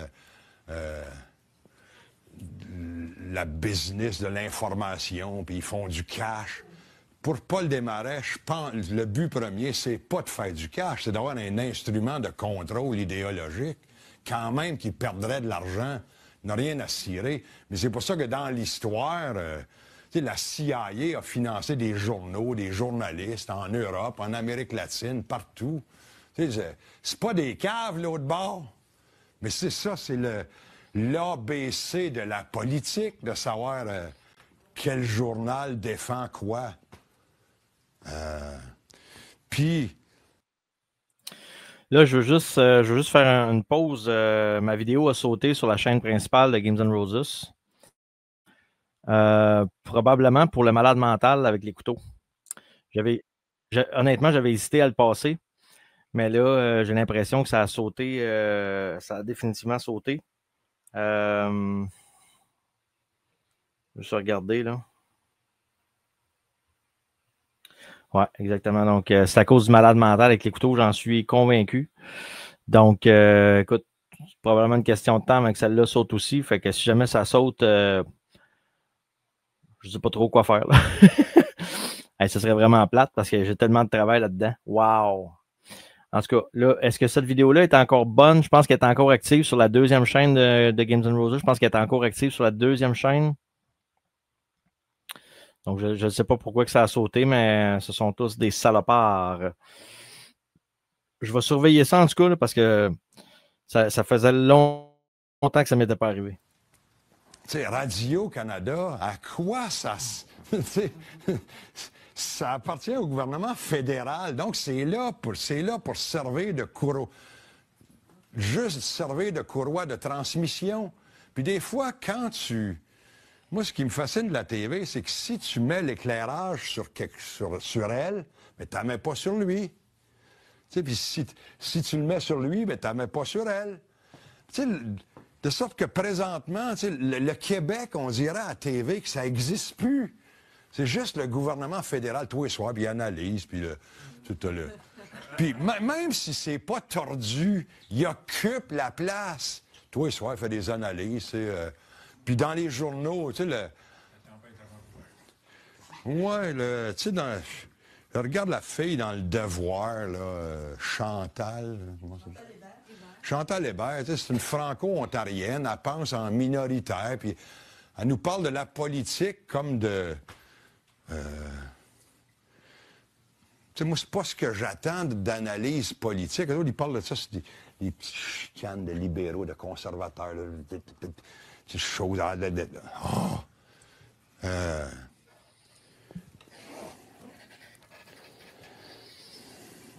Qu'est-ce que j'essayais de dire? Non, mais c'est ça, ça occupe, toutes ces affaires-là, ça occupe la place. Ça occupe nos cerveaux. Puis tu as l'impression que, tu sais, comme, on m'a donné juste un exemple, comme, tu sais, les journalistes qui disent toujours, mais ça, l'idée l'indépendance, ça n'intéresse plus personne. Comment ça, M. Falardeau, qu'est-ce que là, tu dis, comment ça intéresse personne? D'où tu restes, calé? Il y a des tonnes de journalistes qui me disent ça. Mais tu dis, sors de ton esti de bureau, arrêtez de vous parler entre vous autres. Tu sais, moi, je donne des conférences partout à travers le Québec, dans un cégep, tu sais, j'arrête pas. Donc, ça intéresse encore du monde. C'est pas vrai que ça intéresse personne. Mais je comprends qu'il y a des affaires dans la lutte politique qui intéressent pas le monde. Moi aussi, il y a des grands bouts. Donc, je veux juste rappeler, juste expliquer au monde ce qui s'est passé, là. Ils ont fait sauter la vidéo. Ils ont fait sauter la vidéo sur la chaîne de 8000 abonnés. Moi, je pense que c'est à cause du malade mental avec les couteaux, là. Donc, on va surveiller ça. En tout cas, bref, je suis encore actif présentement sur la chaîne à 16 000 abonnés. Donc, re-bienvenue à ceux-là qui ont eu l'intelligence de switcher. Donc, bravo. Bravo, bravo, bravo. Ce que je ferai à ce moment-là, c'est que je couperai le segment fautif tantôt quand je finirai le live et je le rediffuserai en reprise sur YouTube sans cette séquence-là. Je me doutais bien que ça ferait de la merde, ce bout-là. Là. J'espère juste que ça ne me fermera pas d'en face d'ici la fin du live parce que je trouverais ça plate parce qu'il y a tellement de travail là-dedans. En tout cas, c'est ça. J'y ai pensé, le pire, j'ai joué avec le feu et je me suis brûlé. Voilà, c'est des choses qui arrivent. Fait que là, c'est ça. Fait que vous penserez, quand vous allez regarder des commentateurs de TV, pas des journalistes, mais des commentateurs de TV comme Mario Dumont, comme Richard Martineau, ou même Stéphane Bureau, vous penserez un peu à ce que vient de dire Pierre Falardeau. Bon, là, on va aller voir une vidéo, c'est une vieille vidéo là, de Bernard Drainville. Bernard Drainville, qui, c'est plus un audio, en fait, là, qui s'était fait enregistrer en 2019. Je ne sais pas si vous l'avez entendu, cette vidéo-là, mais on va la regarder, ça ne dure vraiment pas longtemps. Bernard Drainville, qui parlait à un spécialiste concernant les problèmes d'autisme. Okay? Puis, il s'est fait lui-même traiter de complotiste. On écoute Bernard Drainville. C'est impossible qu'il y ait une augmentation de 20 ou 30 fois du nombre d'enfants autistes. Ça pourrait être causé par quelque chose dans l'environnement, par exemple, dont on ne connaît pas l'existence. Ça, c'est les théories du complot. Non, là, c'est à moi de vous arrêter, Dr. Motron. Qui n'ont aucune espèce de Motron, si vous m'interviewez, vous me laissez finir. Ben oui, mais vous me laissez parler. Si vous m'interviewez, vous me laissez finir. Dr. Motron. Non, parce que là, vous êtes en train d'inonder votre auditoire avec des théories du complot qui sont totalement réfutées scientifiquement. Mais non, je parle pas. D'ailleurs, je mets fin à cette entrevue. Mais non, mais attendez un peu, là. Docteur Motron, attendez un peu, là. Docteur Motron, s'il vous plaît, si vous livrez des conclusions comme celle-là, vous devez être prête à les défendre publiquement parce que c'est très important ce que vous dites. Docteur Motron, est-ce que vous m'écoutez? Est-ce que vous êtes là? Le docteur Motron n'est plus là. On entend sa voix, mais je pense qu'il a oublié de raccrocher le combiné. Bref, il est parti, le docteur Motron. Donc, il est parti faire des petits motrons dans ses culottes. Donc, je répète, l'an passé, c'est une vieille affaire de 2019. Donc, j'étais un peu déçu récemment, lors des dernières apparitions de Donald Trump sur les réseaux sociaux, puis un peu partout, la TV, tout ça. J'étais un petit peu déçu de constater que Trump avait arrêté de discuter, de parler du 51e État. Mais là, figurez-vous donc qu'il revient à la charge. Donald Trump, better than ever. On regarde ça. Je vais essayer de traduire. Je pense qu'il y a. Je ne suis pas sûr qu'il y a des sous-titres là. Je ne suis pas sûr que j'ai le clip non plus. On le regarde.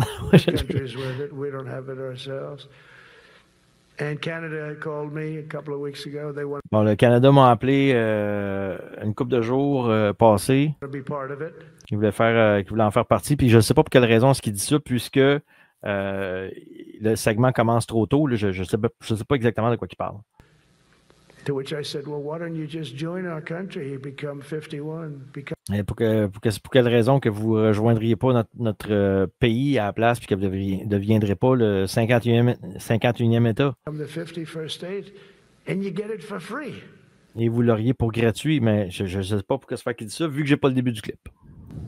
So, I don't know if that made a big impact, but it does make a lot of sense. Ben, je ne sais pas si ça a eu un gros impact, mais dans ma tête à moi, ça fait du gros sens. Parce qu'au Canada, présentement, ils ont des temps difficiles.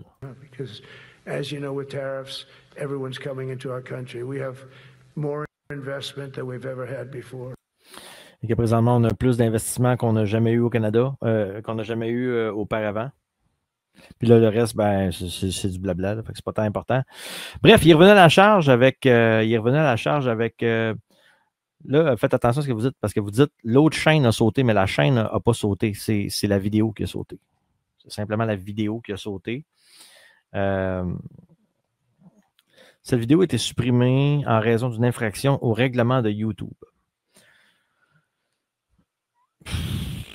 Écoute, je vais aller regarder ce que c'est exactement. Là. Ah, voilà, c'est ça. C'est le segment avec le bizarre, là, avec le couteau. C'est ça. OK, ça me le dit clairement au moins. Là. C'est contenu montrant des armes à feu à 25 minutes 53.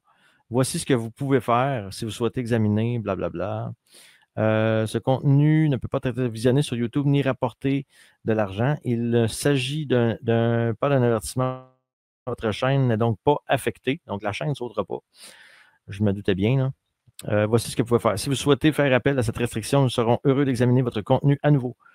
Toutes les politiques, blablabla, la politique complète. Fait qu'on ne peut pas montrer des armes à feu. Nous aimerions en savoir ce que vous pensez. Nous encourageons à terminer votre avis pour revenir à ce problème. Je ne peux pas donner un avis de rien. Fait que prendre des mesures. Est-ce que peut-être que je peux te découper? Je ne veux pas parce que je le savais que ce problème-là, ce bout-là serait problématique. Donc, je vais simplement le découper tantôt, puis je vais le republier. Non, j'étais sûr que c'était ça. Je vous avoue, là, j'y ai pensé tantôt en le faisant. Ça fait chier en tabarnak. Ça fait 2 jours que je passe à préparer ce live-là. Puis, c'est ça. Il n'y aura pas de vue dessus. Pourquoi ça n'a pas sauté sur la chaîne à 16 000? C'est une question de temps, d'après moi, avant que ça saute. Fait que je vais essayer de me dépêcher de finir le live, de l'uploader et de pouvoir le découper puis le republier en live sur la chaîne là, en espérant qu'il y ait des gens qui le réécoutent ou qui l'écoutent. En tout cas, bref, on verra. Donc, là, on va aller voir un monsieur qui manifeste contre le brainwashage dans les écoles, qui est contre les théories de genre enseignées aux enfants dans les écoles. On va regarder ça, c'est très intéressant. Puis on va écouter ce que le monsieur a à dire au complet. Je le sais, c'est une vidéo de 6 minutes. Là, on va l'écouter au complet parce que le monsieur, il explique en gros qu'il doit quasiment se cacher pour pas que les antifas viennent saboter leurs événements pour que le message passe. Donc, ces gens-là sont toujours là pour foutre le trouble et là, il a dû se dissocier d'un événement pour aller plus loin pour dire ce qu'il a à dire. On écoute le monsieur. Bonjour à tous. Merci à vous d'être présents sur place ou par les caméras. Nous avons choisi aujourd'hui de séparer les discours de la manifestation. Il aurait été normal que les deux soient joints. Mais comme vous le savez, les antifas sont abonnés à nos manifestations et dans une volonté antidémocratique qui ne les honore pas, ils apportent des haut-parleurs au moins aussi puissants que les nôtres pour empêcher que notre discours soit entendu. On sait jusqu'où des membres de leur association sont prêts à aller pour que personne ne puisse émettre une opinion contraire à la leur. Ici, cet endroit n'a pas été annoncé dans les publicités de la manifestation. Nous pouvons donc parler sans être enterrés par le bruit. Et nous sommes actuellement devant les bureaux du conseil exécutif de M. François Legault. Encore une fois, parce que nous étions ici il y a 2 ans pour la 1 Million March rassemblant des parents de partout au Québec et au Canada pour dire que nous n'accepterons jamais l'idéologie du genre dans les écoles. Cette idéologie antiscientifique appliquée aux enfants les transforme au mieux en cobayes, au pire, les soumet à la maltraitance institutionnalisée. Et nous sommes aussi ici pour dire au gouvernement Legault que nous, l'autorité ultime lorsqu'il s'agit de nos enfants, refusons catégoriquement le cours d'idéologie du genre implanté dans le cours CCQ et d'autres cours. Nous appelons tous les parents du Québec à retirer leurs enfants du cours CCQ tant et aussi longtemps qu'un moratoire n'aura pas été mis en place, retirant ce cours pour le réétudier, en commission parlementaire s'il le faut. Voici maintenant le manifeste de l'Alliance des droits des parents qui regroupe différentes associations ensemble. Ça a lagué, là. J'espère qu'ils ne sont pas en train de me couper ou de me cochonner. Là. Pour défendre les droits des enfants. Manifeste. Nous demandons au ministre de l'Éducation du Québec qu'au nom du respect pour chaque enfant, indépendamment de son ethnie, sexe, religion, culture, conviction, que toute forme d'idéologie soit bannie de nos écoles. Que cesse immédiatement l'endoctrinement de nos élèves au primaire et au secondaire par un programme scolaire basé sur une idéologie présentée faussement comme une vérité scientifique. De ne permettre à aucun groupe minoritaire de la population québécoise d'imposer son idéologie à l'ensemble de nos élèves. Qu'au nom de la protection et de l'intérêt primordial de nos enfants, le ministère institue dès maintenant un moratoire en retirant des programmes scolaires du primaire et du secondaire tout contenu qui enseigne la théorie du genre comme une vérité scientifique. Nous demandons de respecter les parents comme premiers éducateurs de leurs enfants et de se rappeler qu'ils confient leurs enfants à nos écoles pour qu'ils soient instruits. Mariam qui dit ça. On fait quoi si cette vidéo-là saute? Si cette vidéo-là saute, je ne sais pas trop quoi vous dire. Si cette vidéo-là saute, je vais probablement repartir un nouveau live. Simplement, je vais en repartir un nouveau si jamais celle-là saute. Je vais partir un live sur les 2 chaînes, donc vous êtes les bienvenus sur les deux bords. Puis je vais faire attention la prochaine fois. Là, je le savais en publiant le bout tout à l'heure qui était un peu touché là, avec le Mongol. Je savais que ça pourrait sauter. Ah, je t'aurais dû m'écouter. Des fois, il faut suivre notre instinct des fois et je ne me suis pas écouté. Donc, c'est ça. Fait que ces gens-là peuvent passer des messages dans leur manif, il n'y a pas de problème. Mais quand tu parles contre les idéologies de genre, la folie, la folie du genre, là, à ce moment-là, il faut splitter une manif en 2 pour ne pas se faire harceler par des pro-fascistes, les petits amis de Bérard, hein, qui ont tous les droits du monde. Et ces gens-là sont très bons pour traiter les autres de nazis, de fascistes. Et là, le monsieur, ben c'est ça, il a trouvé une façon. Je parle de Bérard. Là. Bérard, il a trouvé une façon de traiter Mathieu Bocoté de nazi, ou non, de fasciste. Sacré Bérard. Je te dis que ce gars-là, c'est tout un personnage. Et maintenant, pour celles et ceux qui l'ont oublié, je voudrais juste faire un petit devoir de mémoire covidien. Oui, ça fait longtemps qu'on n'a pas fait un petit devoir de mémoire quotidien. On va aller regarder ça ensemble. Ça avait été filmé en France. Moi, je n'avais pas vu ça. Regardez ça, le ridiculisme à l'état pur. Quittez l'endroit. Laissez tout ici, monsieur. Vous n'avez pas de masque, vous n'avez rien. Le masque, il n'est pas obligatoire. Oui, mais vous êtes trop nombreux côte à côte, là. Il n'y a pas la distanciation sociale, monsieur. Je reviendrai pour finir ma bière. Allez-y, hop. Bah, il veut fermer. S'il vous plaît, messieurs, vous quittez l'endroit. Il n'y avait pas de distanciation sociale, vous quittez l'endroit, monsieur. Allez, s'il vous plaît. Merci. Il n'y a pas de problème, ils se connaissent. S'il vous plaît. Bon, s'il vous plaît. Laissez-les faire leur travail. Ouais, d'accord. Voilà. Mais par contre, Laissez-les faire leur travail. ils laissent pas leur faire. Mais non, mais est-ce que je peux leur dire non? Non, mais par contre, vous tenez le bar, vous, c'est ça? Je tiens le bar et respectueusement, je respecte les distances. Vous avez raison. Vous n'avez qu'à regarder. Bah ouais, je sais bien. On n'a même plus le droit de boire un verre. Mais par contre, ils vous laissent pas faire votre travail, vous. Écoutez, voilà. Pour faire le confort. Le monsieur, il est obligé de faire ce que je lui demande. Faut terminer. Exactement. Ouais, d'accord, mais... Quittez l'endroit. Voilà. Ah, on peut plus se promener dans le quartier.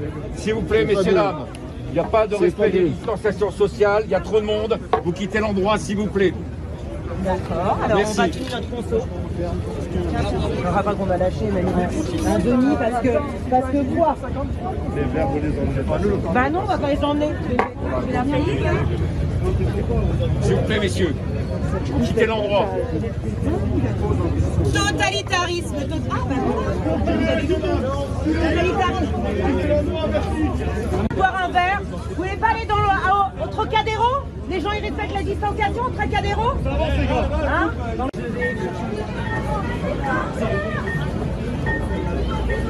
Merci.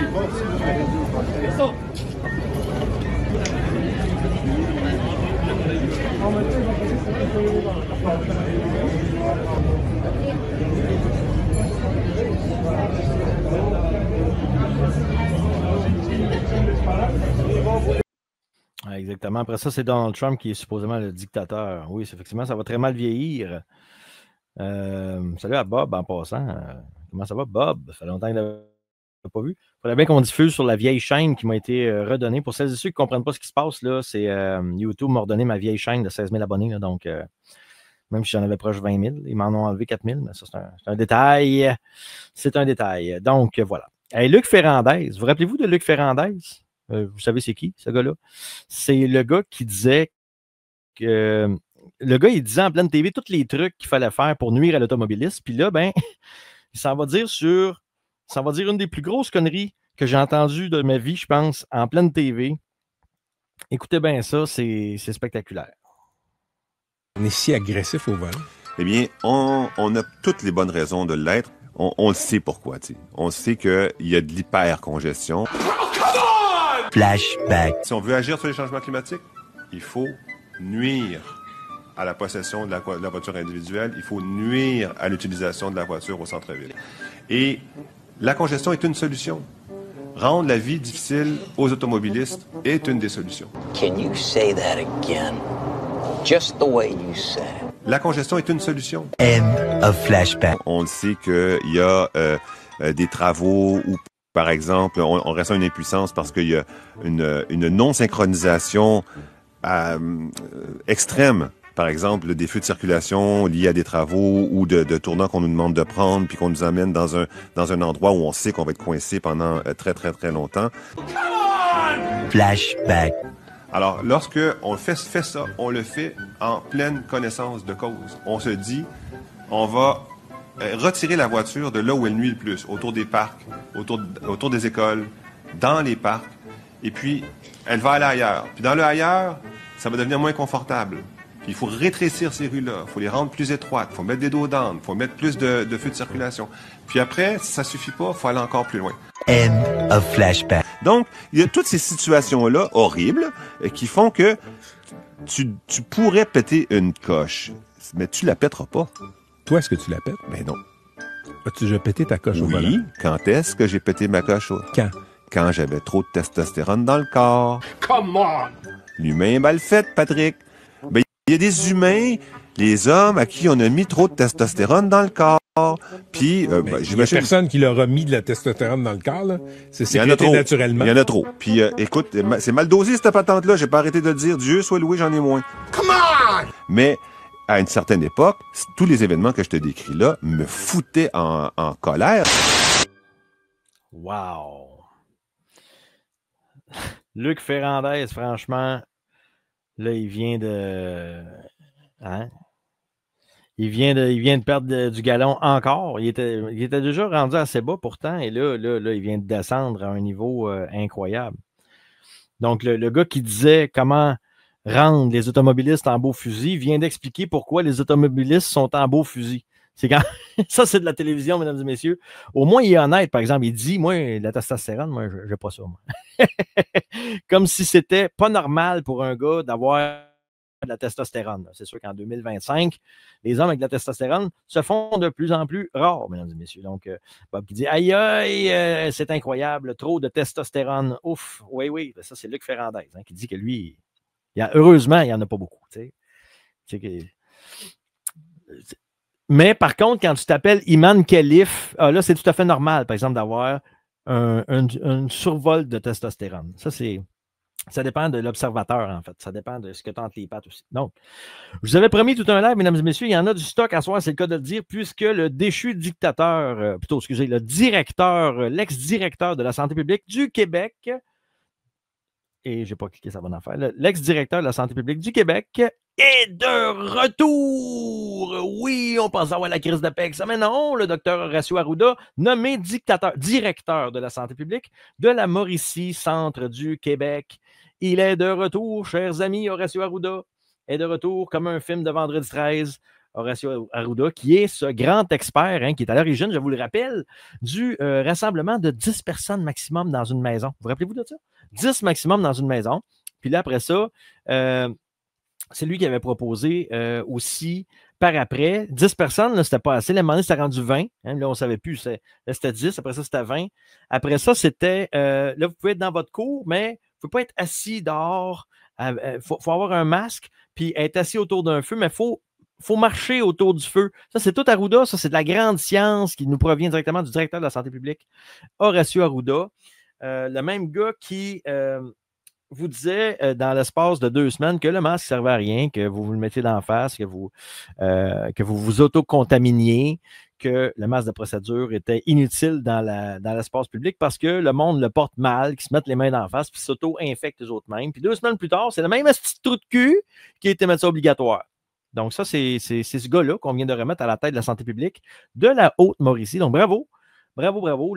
C'est le même gars aussi qui a ordonné, je vous le rappelle, la rotation entre les préposés aux bénéficiaires et le personnel de santé dans les CHSLD. Tu sais, il swappait le personnel d'un CHSLD à l'autre pendant la pandémie. Qu'est-ce que vous pensez qui est arrivé pendant ce temps-là? Bien, évidemment, ils ont propagé la grippe. Ouais, c'est ça. D'un centre à l'autre. Puis là, ce que ça a fait, c'est que il y a du monde qui sont morts en CHSLD. Il y a du monde qui sont morts à cause de l'incompétence de cet homme. Et là, on s'en va le remettre là. C'est lui qui est derrière tout ça. C'est lui qui a toutes eu ces idées de génie-là. Là. Donc, le gars, en 2022, Horacio Arruda avait supposément démissionné à cause de la perte de confiance du public. C'est quoi qui s'est passé en 2025? Le public a confiance, soudainement. Le public a repris confiance à Horacio Arruda. C'est ça que je comprends? Puis après ça, on ose garder sur nos plaques de char, je me souviens. C'est gênant un petit peu, là. Hein? On va se le dire, c'est gênant un petit peu. En parlant de pandémie, là, je trouve qu'il pousse le bouchon un petit peu au fond du lavabo. Là. On va aller regarder ça dans quelques instants, vous allez voir. Ils nous sortent encore des variants de Mongols avec des noms de Mongols. Regardez ça. Là, on est rendu avec le variant Frankenstein. Le variant Frankenstein gagne du terrain au Québec. Voici les symptômes à surveiller. Fait que là, ben là, je n'avais pas l'article au complet. Fait qu'il a fallu que j'aille voir c'était quoi les fameux symptômes en question. Vous ne voyez pas? Les symptômes, je vais vous les lire, les symptômes, OK? J'ai fait de la recherche. Une grosse recherche. Les symptômes, voilà. Mal de gorge, toux sèche, fatigue, congestion nasale, fièvre légère, douleur corporelle, perte de l'appétit, voix rauque. Ça ne vous rappelle pas? Ouais, la grippe, c'est ça, exactement. Bon, c'est la même crise d'affaires. Donc, c'est la même affaire que toutes les autres sites variants avant. Et d'ailleurs, ils prennent la peine de dire dans l'article original que cette cochonnerie-là n'est pas plus dangereuse qu'une grippe. Donc, c'est une grippe, en gros. C'est juste que ça se répand un petit peu plus vite parce que c'est une grippe qui se répand plus vite. Bon, voilà, fin de ce segment. Je me dépêche parce que j'ai peur que ça saute, c'est un esti de temps. Puis je veux le downloader puis le republier avant que ça saute. Donc, c'est rare que les artistes québécois disent quelque chose d'intelligent et c'est. Fait qu'on va en profiter, vu que ça n'arrive pas très souvent. On va aller écouter, vous l'avez sûrement déjà vu, Emmanuel Bilodeau, qui jouait dans le sketch show, que j'aime particulièrement, et qui a dit quelque chose qui pourrait se rapprocher de quelque chose qu'on disait nous autres aussi, et qu'on dit toujours. On l'écoute. Salut, moi je suis un gars vraiment fier de notre langue, de notre culture, de notre nature, de nos rivières, nos forêts, nos lacs. Ça, personne ne peut nous enlever ça, on dirait. Comme ex-avocat, je suis vraiment fier de notre système judiciaire. Tabarnak, OK, là, j'avoue que ça commence mal. J'avoue que ça commence mal. Comme ex-journaliste, je suis vraiment fier de notre... Mose22 qui dit « Il n'y a rien qui va sauter, calme-toi! » Ben, c'est parce que l'autre vidéo vient de sauter sur l'autre chaîne, juste au cas où tu... Hein? Fais-moi confiance. Liberté de presse, d'expression. Comme ex-premier ministre du Québec, ex-René Lévesque, mettons, je suis fier de notre démocratie, vraiment, même si elle est imparfaite comme ma face. Non. La démocratie est encore plus imparfaite que ta face, Emmanuel. Donc, j'avoue que le début, c'est de la merde à date. Là. On continue. Fait que là, imaginez à cette heure si, mettons, nos dirigeants ici au Québec se mettaient au-dessus des lois, commençaient à agir de façon abusive, capricieuse, comme un genre de début de dictature, mettons. Ce serait moyen. Imaginez que nos droits fondamentaux, comme notre liberté d'expression, étaient remis en question, même abolis, mettons, de plus en plus. Imaginez que notre vie privée deviendrait surveillée. Imaginez à quel point on est chanceux de vivre ici, dans notre coin de pays. C'est parce qu'il n'a pas vu l'article de loi, il n'a pas vu le projet de loi C2, C8, C9, C27, C63. Hey, comment là, Emmanuel? Là? Mais on est chanceux de ne pas vivre ça, en fait. Puis on est chanceux d'avoir un vrai beau état de droit. Alors, protégeons-le. Bon, là, je m'excuse parce que j'avais écouté cette vidéo-là, moi, puis je devais être fatigué. Là. ça semblait dans mes oreilles faire du sens, qui dit, mais maintenant que je l'écoute à la tête reposée, ça fait pas de crise de bon sens qui vient de dire. Bon, fait qu'un autre plus là, on oublie ça. J'ai rien dit. Donc, il me semble que c'est très, très regrettable ce qu'on vient d'entendre collectivement. Donc, Et là, il y a des gens qui sont offusqués. Bon, ben ça, il y a tout le temps des gens qui sont offusqués, vous allez dire. Ça, c'est tout à fait normal parce qu'on est dans une société de gens offusqués. Mais là, pour qu'est-ce que ça fait qu'il y a du monde qui sont fâchés, c'est parce que Donald Trump a fait un discours cette semaine dans une base militaire, puis il a dit que c'était terminé les fofolles dans l'armée. Donc, on écoute ça. The party is over. Une convocation inhabituelle. Généraux, amiraux, tous les hauts gradés militaires étaient rassemblés en Virginie pour entendre la vision du secrétaire à la Défense, ou plutôt secrétaire au département de la guerre. In many ways, this speech is about fixing decades of decay. On va réparer des décennies de déclin, dit-il d'emblée. No more identity months, DEI offices, dudes in dresses. Fini les bureaux de diversité, équité, inclusion, dit-il. Fini les hommes en robe, le culte du changement climatique. Fini les distractions. We are done with that shit. Il poursuit en affirmant qu'il ajoutera des entraînements supplémentaires pour les unités de combat. Likewise, it's completely unacceptable to see fat generals and admirals in the halls of the Pentagon. C'est complètement inacceptable, dit-il, de voir des généraux et des amiraux en surpoids dans les couloirs du Pentagone. Ça donne une mauvaise image. It's a bad look. If women can make it, excellent. If not, it is what it is. Si les femmes réussissent les tests d'entraînement, dit-il, tant mieux. Sinon, tant pis, dit-il. Si cela signifie qu'aucune femme n'est qualifiée pour certains postes de combat, ainsi soit-il. Et pour ceux qui s'opposent à son discours, vous pouvez démissionner, dit-il. Then you should do the honorable thing and resign. Fier de son protégé, c'est au tour du président américain de s'adresser aux militaires.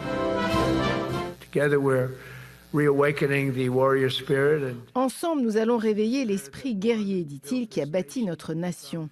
last month I signed an executive order to provide training for a quick reaction force. Le mois dernier, j'ai signé un décret, dit-il, pour une force d'intervention rapide qui peut réprimer les troubles civils.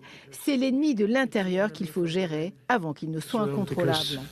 It's the enemy from within, and we have to handle it before it gets out of control. It won't get Il se félicite d'ailleurs de la présence de la garde nationale à Washington et compte l'envoyer à Chicago, à Portland. We should use some of these dangerous cities as training grounds for. On devrait utiliser ces villes dangereuses, dit-il, comme terrain d'entraînement pour nos militaires. Je suis très inquiète, dit cet ancien lieutenant-colonel. Il a fait venir ses généraux pour discuter d'un éventuel déploiement dans les villes américaines. Ça devrait tous nous faire peur. On a la police pour combattre la criminalité. Donald Trump a parlé pendant 72 minutes. Il s'en est pris aux villes démocrates. Il dit qu'elles sont gérées par la gauche radicale. Des villes comme Los Angeles, San Francisco, Chicago, New York, qu'il faut les redresser, que c'est une guerre de l'intérieur. Ici Azeb Boudleguer. Quelque chose de très bizarre vient de se passer. Ça me dit que l'autre chaîne YouTube est revenue live. Fait que je vais aller regarder ça. Donne-moi une seconde. Là. C'est très louche. Très étrange. Est-ce que c'est vrai ou pas? C'est ce que StreamYard me dit, c'est que l'autre chaîne est live now. Mais c'est faux parce qu'elle n'est pas live. Bon. Fait qu'on oublie ça. Je comprends pas pourquoi. C'est très bizarre. Il se passe des choses étranges. Donc, évidemment, j'ai vu des yels et des Lalui là, qui étaient bien choqués de ce que Donald Trump venait juste de dire. Mais ce monde-là sont choqués à longueur d'année, sont frustrés tout le temps avec le petit mèche betterave. Donc, c'est le seul temps où ce que le gars n'est pas choqué, c'est quand il va s'acheter sa nouvelle sacoche multicolore avec son chèque de bien-être social. Mais non, je le sais pas en passant qu'aux États-Unis, il n'y a pas de bien-être social. Ça, c'est en passant. Je suis au courant de ça. Donc, c'est ça. Ma joke est un peu fuckée. Donc, parmi les éternels frustrés, on en connaît des éternels frustrés, là, il y en a beaucoup. Chaque fois que Donald Trump parle, figure un éternel frustré qui se nomme Bérard. Donc, Jean-Claude va être content. Pour la deuxième fois ce soir, on va parler de Bérard. On va aller écouter Bérard. Bérard s'oppose au discours que Donald Trump vient d'avoir. On regarde ça. Bérard, c'est un bon critiqueur. On regarde ça. Un dictateur potentiel peut-il arriver ou s'accrocher au pouvoir? Oh, peut-être. Un dictateur potentiel. Bon, moi, je vais faire pause tout de suite, là. Bérard, ça n'existe pas, un dictateur potentiel. Soit que tu es un dictateur ou soit que tu n'en es pas un. Là, ça fait pratiquement 5 ans de pouvoir à peu près que Donald Trump qui exerce. Tu penses pas que ce gars-là, il aurait potentiellement, il se serait déjà accroché au pouvoir, mettons, s'il avait voulu le faire? Penses-tu, Bérard, que ce ne serait pas déjà fait?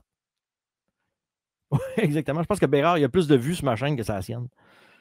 Ben là, c'est sûr que là, l'autre, elle vient de sauter, là, mais. Moi, je suis convaincu que c'est ça. Si Trump avait voulu s'accrocher au pouvoir, là, absolument, il l'aurait déjà fait, là. Par contre, Bérard, si tu suis un peu l'actualité, je te recommande de regarder peut-être du côté de l'Ukraine, où est-ce qu'il y a une espèce de poudré qui se prend pour un président qui est factuellement totalement illégitime présentement et qui continue d'exercer son plein pouvoir grâce à une guerre qu'il ne veut pas finir lui-même, justement, pour ne pas se faire tasser comme une marde. Hein? Si Bérard était un peu au courant de l'actualité et qui parle de gens qui veulent s'accrocher au pouvoir, il penserait aussi au malade mental qui siège présentement à l'Élysée en France, qui est sur le bord de plonger le monde dans une 3e guerre mondiale. Ça, pour moi, c'est pas mal plus inquiétant qu'un gars qui veut faire le ménage des tarlouses puis des illégaux dans son propre pays avec l'armée. On s'entend là-dessus. Hein? Donc, c'est ça. Fait que Macron, moi, je présume, je ne veux pas prédire rien, je présume que Macron s'accroche au pouvoir. Pour s'accrocher au pouvoir, va déclencher une guerre avec la Russie et il va pouvoir continuer son mandat de façon illégitime, comme Zelensky, #le poudré ukrainien. Quelques possibilités, mais il y a un incontournable, l'appui de l'armée. Hier, Donald a tenu une rencontre, un discours fleuve d'1 heure à la Fidèle, devant 800 généraux. Tout juste avant, son ministre de la Défense, espèce de, disons-le, de douchebag, tiens. Le douchebag.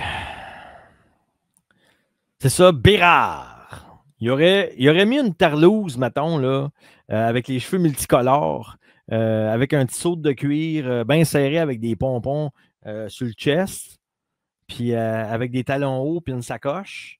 Puis là, Bérard, il aurait trouvé ça parfait. Il aurait trouvé ça inclusif. Il aurait trouvé ça extraordinaire, lui. Hein, Bérard? Sauf qu'à la tête d'une armée, moi, me semble, j'ai plus confiance en un douchebag loadé de testostérone qu'un trans loadé d'hormones. Il est allé leur dire, là, il est temps de retrouver la grandeur de l'armée américaine. La grandeur de l'armée. Et Donald rajoute dans son discours fleuve qu'il faut lutter contre l'ennemi intérieur. L'ennemi intérieur. Le Deep State. Brrr. Bérard, t'as rien compris encore une fois. Bérard, il comprend rien. Mais Bérard, il y a une analyse sur tout, Bérard. Bérard! Le Deep State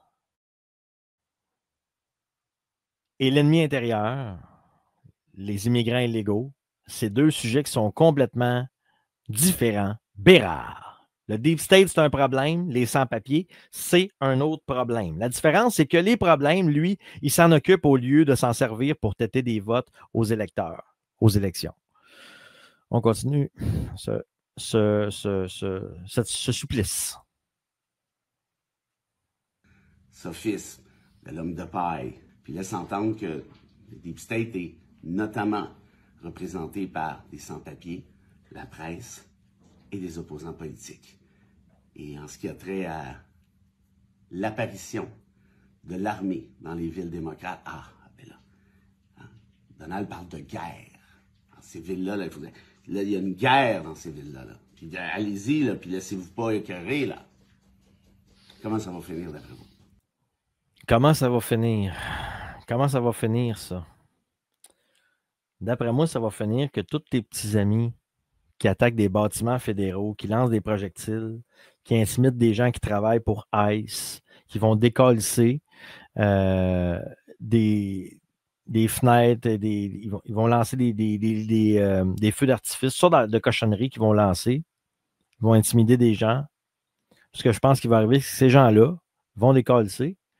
Sinon, ils vont se faire tirer dessus. Parce que l'armée, ça niaise pas, là. C'est pas des petits antifas en baissé capédale, là. Donc, il va se passer à des places comme à Détroit, où le crime organisé est présent depuis trop longtemps, où ce que c'est plus vivable,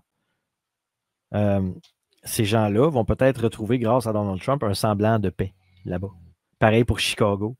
Mais ça, c'est pas Kamala Harris qui l'aurait fait, là, le ménage. Mais Bérard, lui, il vit de ça, lui. s'acharner à chaque fois que Trump ouvre la gueule. Bérard part en mission et dit n'importe quoi. D'ailleurs, en tout cas, je ne m'attaquerai pas à son intégrité physique. Là. Juste prendre vos commentaires un petit peu. Ouais. Écoute,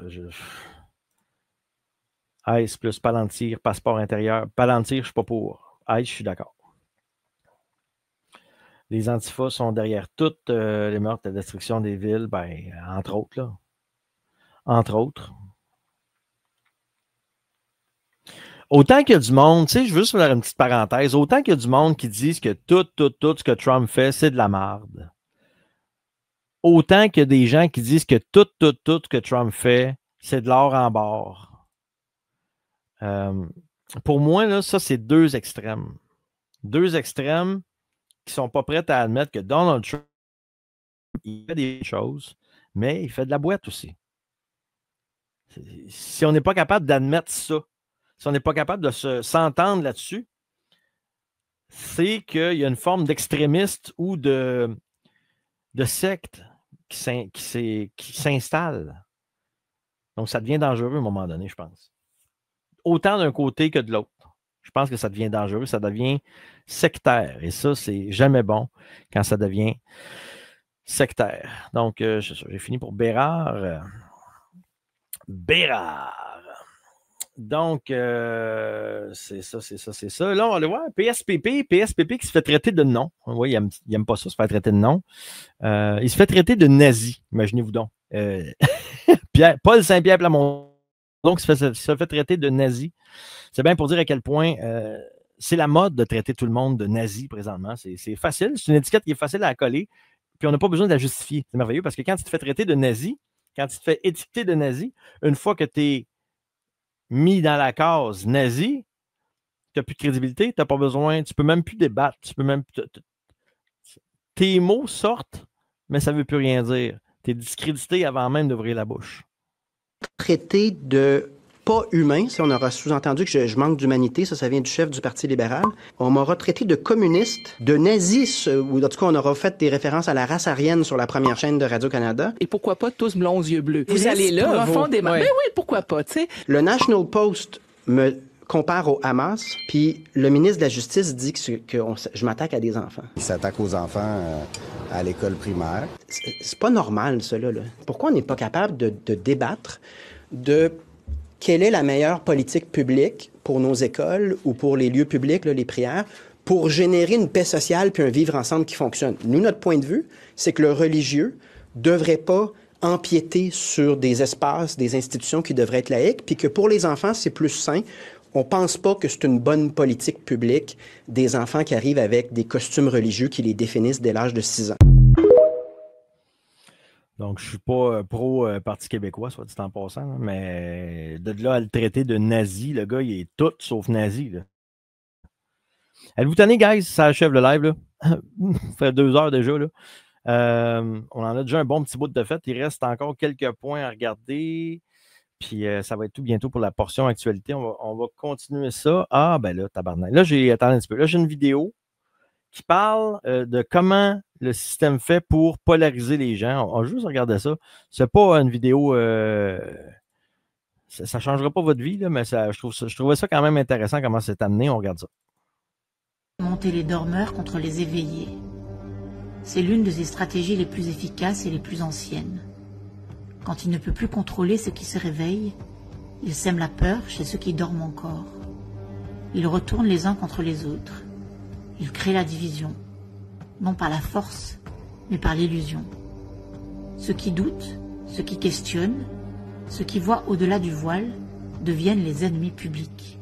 Non pas parce qu'ils font du mal, mais parce qu'ils dérangent la paix artificielle dans laquelle les autres ont trouvé refuge. Car oui, l'éveil est inconfortable. Il demande à renoncer à ses croyances, à ses sécurités, à ses automatismes. Et beaucoup préfèrent détester celui qui les confronte plutôt que de regarder en face ce que cela vient secouer en eux. Alors, le système alimente les peurs. Il dit que les éveillés sont dangereux, instables, extrêmes, qu'ils sont un risque pour la société, pour l'ordre, pour cette fausse paix. et les dormeurs apeurés prennent le relais. Ils deviennent les gardiens d'une matrice qu'ils ne comprennent même pas. Ils se lèvent, non pas pour défendre la vérité, mais pour protéger leur confort, et ils se drapent de bonne conscience. Mais si tu es éveillé, ne te retourne pas contre eux. Ne les combats pas avec les mêmes armes. Souviens-toi, tu as été aussi, toi, endormi.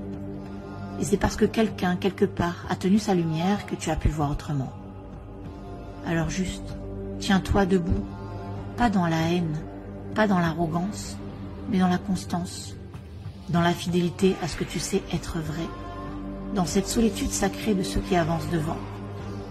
Le temps viendra où les rôles s'inverseront. Moi, j'aimerais porter une attention particulière sur la dernière phrase. Viendra le temps où les rôles s'inverseront. Et moi, j'y crois à ça. J'y crois vraiment que bientôt, soon or later, les rôles vont s'inverser. Et là, je vais vous parler de quelque chose qui me lève le cœur. Je vais vous le dire tout de suite, ça me lève le cœur. Ça me donne envie de gerber. C'est il y a quelques temps. Audrey, qui est dans le chat avec nous autres à soir, elle m'a présenté, elle m'a fait découvrir une chaîne YouTube, en fait, qui s'appelle Un pédo près de chez vous. Okay? Le gars, il appâtait des pédophiles, il les amenait sur Snapchat et il faisait avouer plein de dégueulasseries. Il tenait le gars par les couilles. Et après ça, le gars lui donnait rendez-vous en se faisant passer pour une petite fille de 14 ans. Et guess what, esti? Au lieu d'arrêter les pédos, parce qu'il en a pogné plein de gars, il les a filmés, il les mettait sur YouTube, au lieu d'arrêter les pédos, les policiers, ils ont arrêté le gars qui pognait des pédos. Oui, bien sûr, un pédo près de chez vous. Un chasseur de pédophiles viral arrêté en Beauce. Les policiers recherchent des victimes de Nicolas Bérubé. Ben oui, c'est des victimes. Ah ben, Francis Pilon, mon préféré, asti de crise d'Harry Potter à la marde de tabarnak. Un Québécois de 23 ans, connu pour sa vidéo virale sur les réseaux sociaux où il chasse des pédophiles, a été arrêté et accusé de distribution de pornographie juvénile. C'est sûr que Francis Pilon, il allait faire un article pour défendre les pédos. Et je m'attendais à rien de moins, en fait, de sa part. Là, on va prendre ma pression artérielle ici. OK, pas pire. Là, les policiers disent tout le temps qu'il manque d'effectifs pour pogner des astis de crottés. OK? Moi, j'ai une proposition. Rajoutez-en, asti, ou travaillez avec ce gars-là. Travailler avec ce gars-là, il est prêt à le faire. Il le fait déjà et il le fait très bien. Ça marchait son affaire, là. OK? Vous allez en arrêter plus si vous faites ça comme ça. Quand on dit servir et protéger, vous servez qui exactement? Ceux-là qui arrêtent, tu sais, comme vous protégez ceux-là que le gars dénonce? Ou vous protégez ceux-là qui se font dénoncer? C'est qui vous protégez exactement? C'est ça la question que je me pose. Vous servez qui exactement?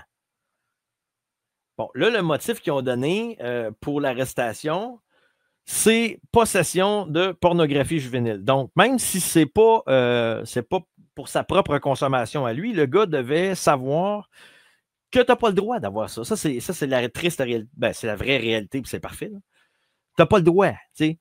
Donc, d'ailleurs, j'avais vu une entrevue de ce gars-là qui disait qu'il faisait attention à ce niveau-là, puis tout, qu'il prenait toutes les précautions pour pas qu'il arrive la même affaire que l'autre chaîne qui avait sauté. Mais là, il fallait catcher qu'en téléchargeant cette marde-là, tu pouvais être accusé de possession de pornographie. Puis en envoyant ça à quelqu'un, même avec les meilleures intentions du monde, il fallait qu'il soit conscient qu'il pouvait se faire arrêter pour distribution de pornographie juvénile. Puis ça, c'est bien normal. Là. C'est tout à fait normal. Moi, ce qui me flabbergasse là-dedans, c'est de voir que le gars se fait ramasser par la justice. Celui qui se fait ramasser par la justice, c'est celui qui expose les crottés. Là. Le gars, il y avait une chaîne. Il y avait un gars qui avait une chaîne, moi, il y a une couple d'années de ça, il y avait un gars qui avait une chaîne identique à ça qui s'appelait les Pedobusters. Puis le gars, justement, c'est lui qui a bossé, sa chaîne qui a busté, justement. Là. Le gars, il faisait exactement la même affaire que ça, sauf qu'il prenait moins de précautions. Il ne censurait pas, exemple, certains mots, puis tout ça. Le gars, lui, il faisait ça très bien. Là. Nicolas Bérubé faisait ça très bien. Là. Donc, moi, honnêtement, je trouve ça dommage, moi. Je pense que ça prendrait plus de gars comme ce gars-là qui font ça, mais qui utilisent des moyens legit pour le faire. Donc là, honnêtement, je peux pas dire. Si le gars, c'est sûr que s'il download de la porn juvénile puis il va distribuer ça, ben Chris, pense-y, là. Tu n'as pas le droit de faire ça, là. Mais je trouve ça déplorable que ça c'est le gars qui buste des pèdes qui va en prison. Moi, c'est ce gars-là, pour moi, il mérite une étoile. Là. Félicitations, man. Pas pour t'être fait arrêter, mais félicitations pour ton travail.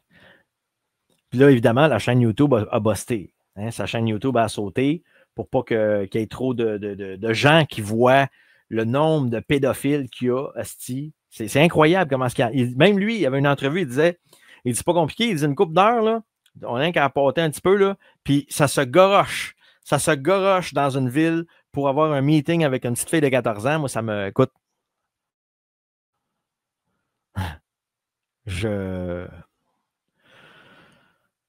OK. Je fesserais un home run.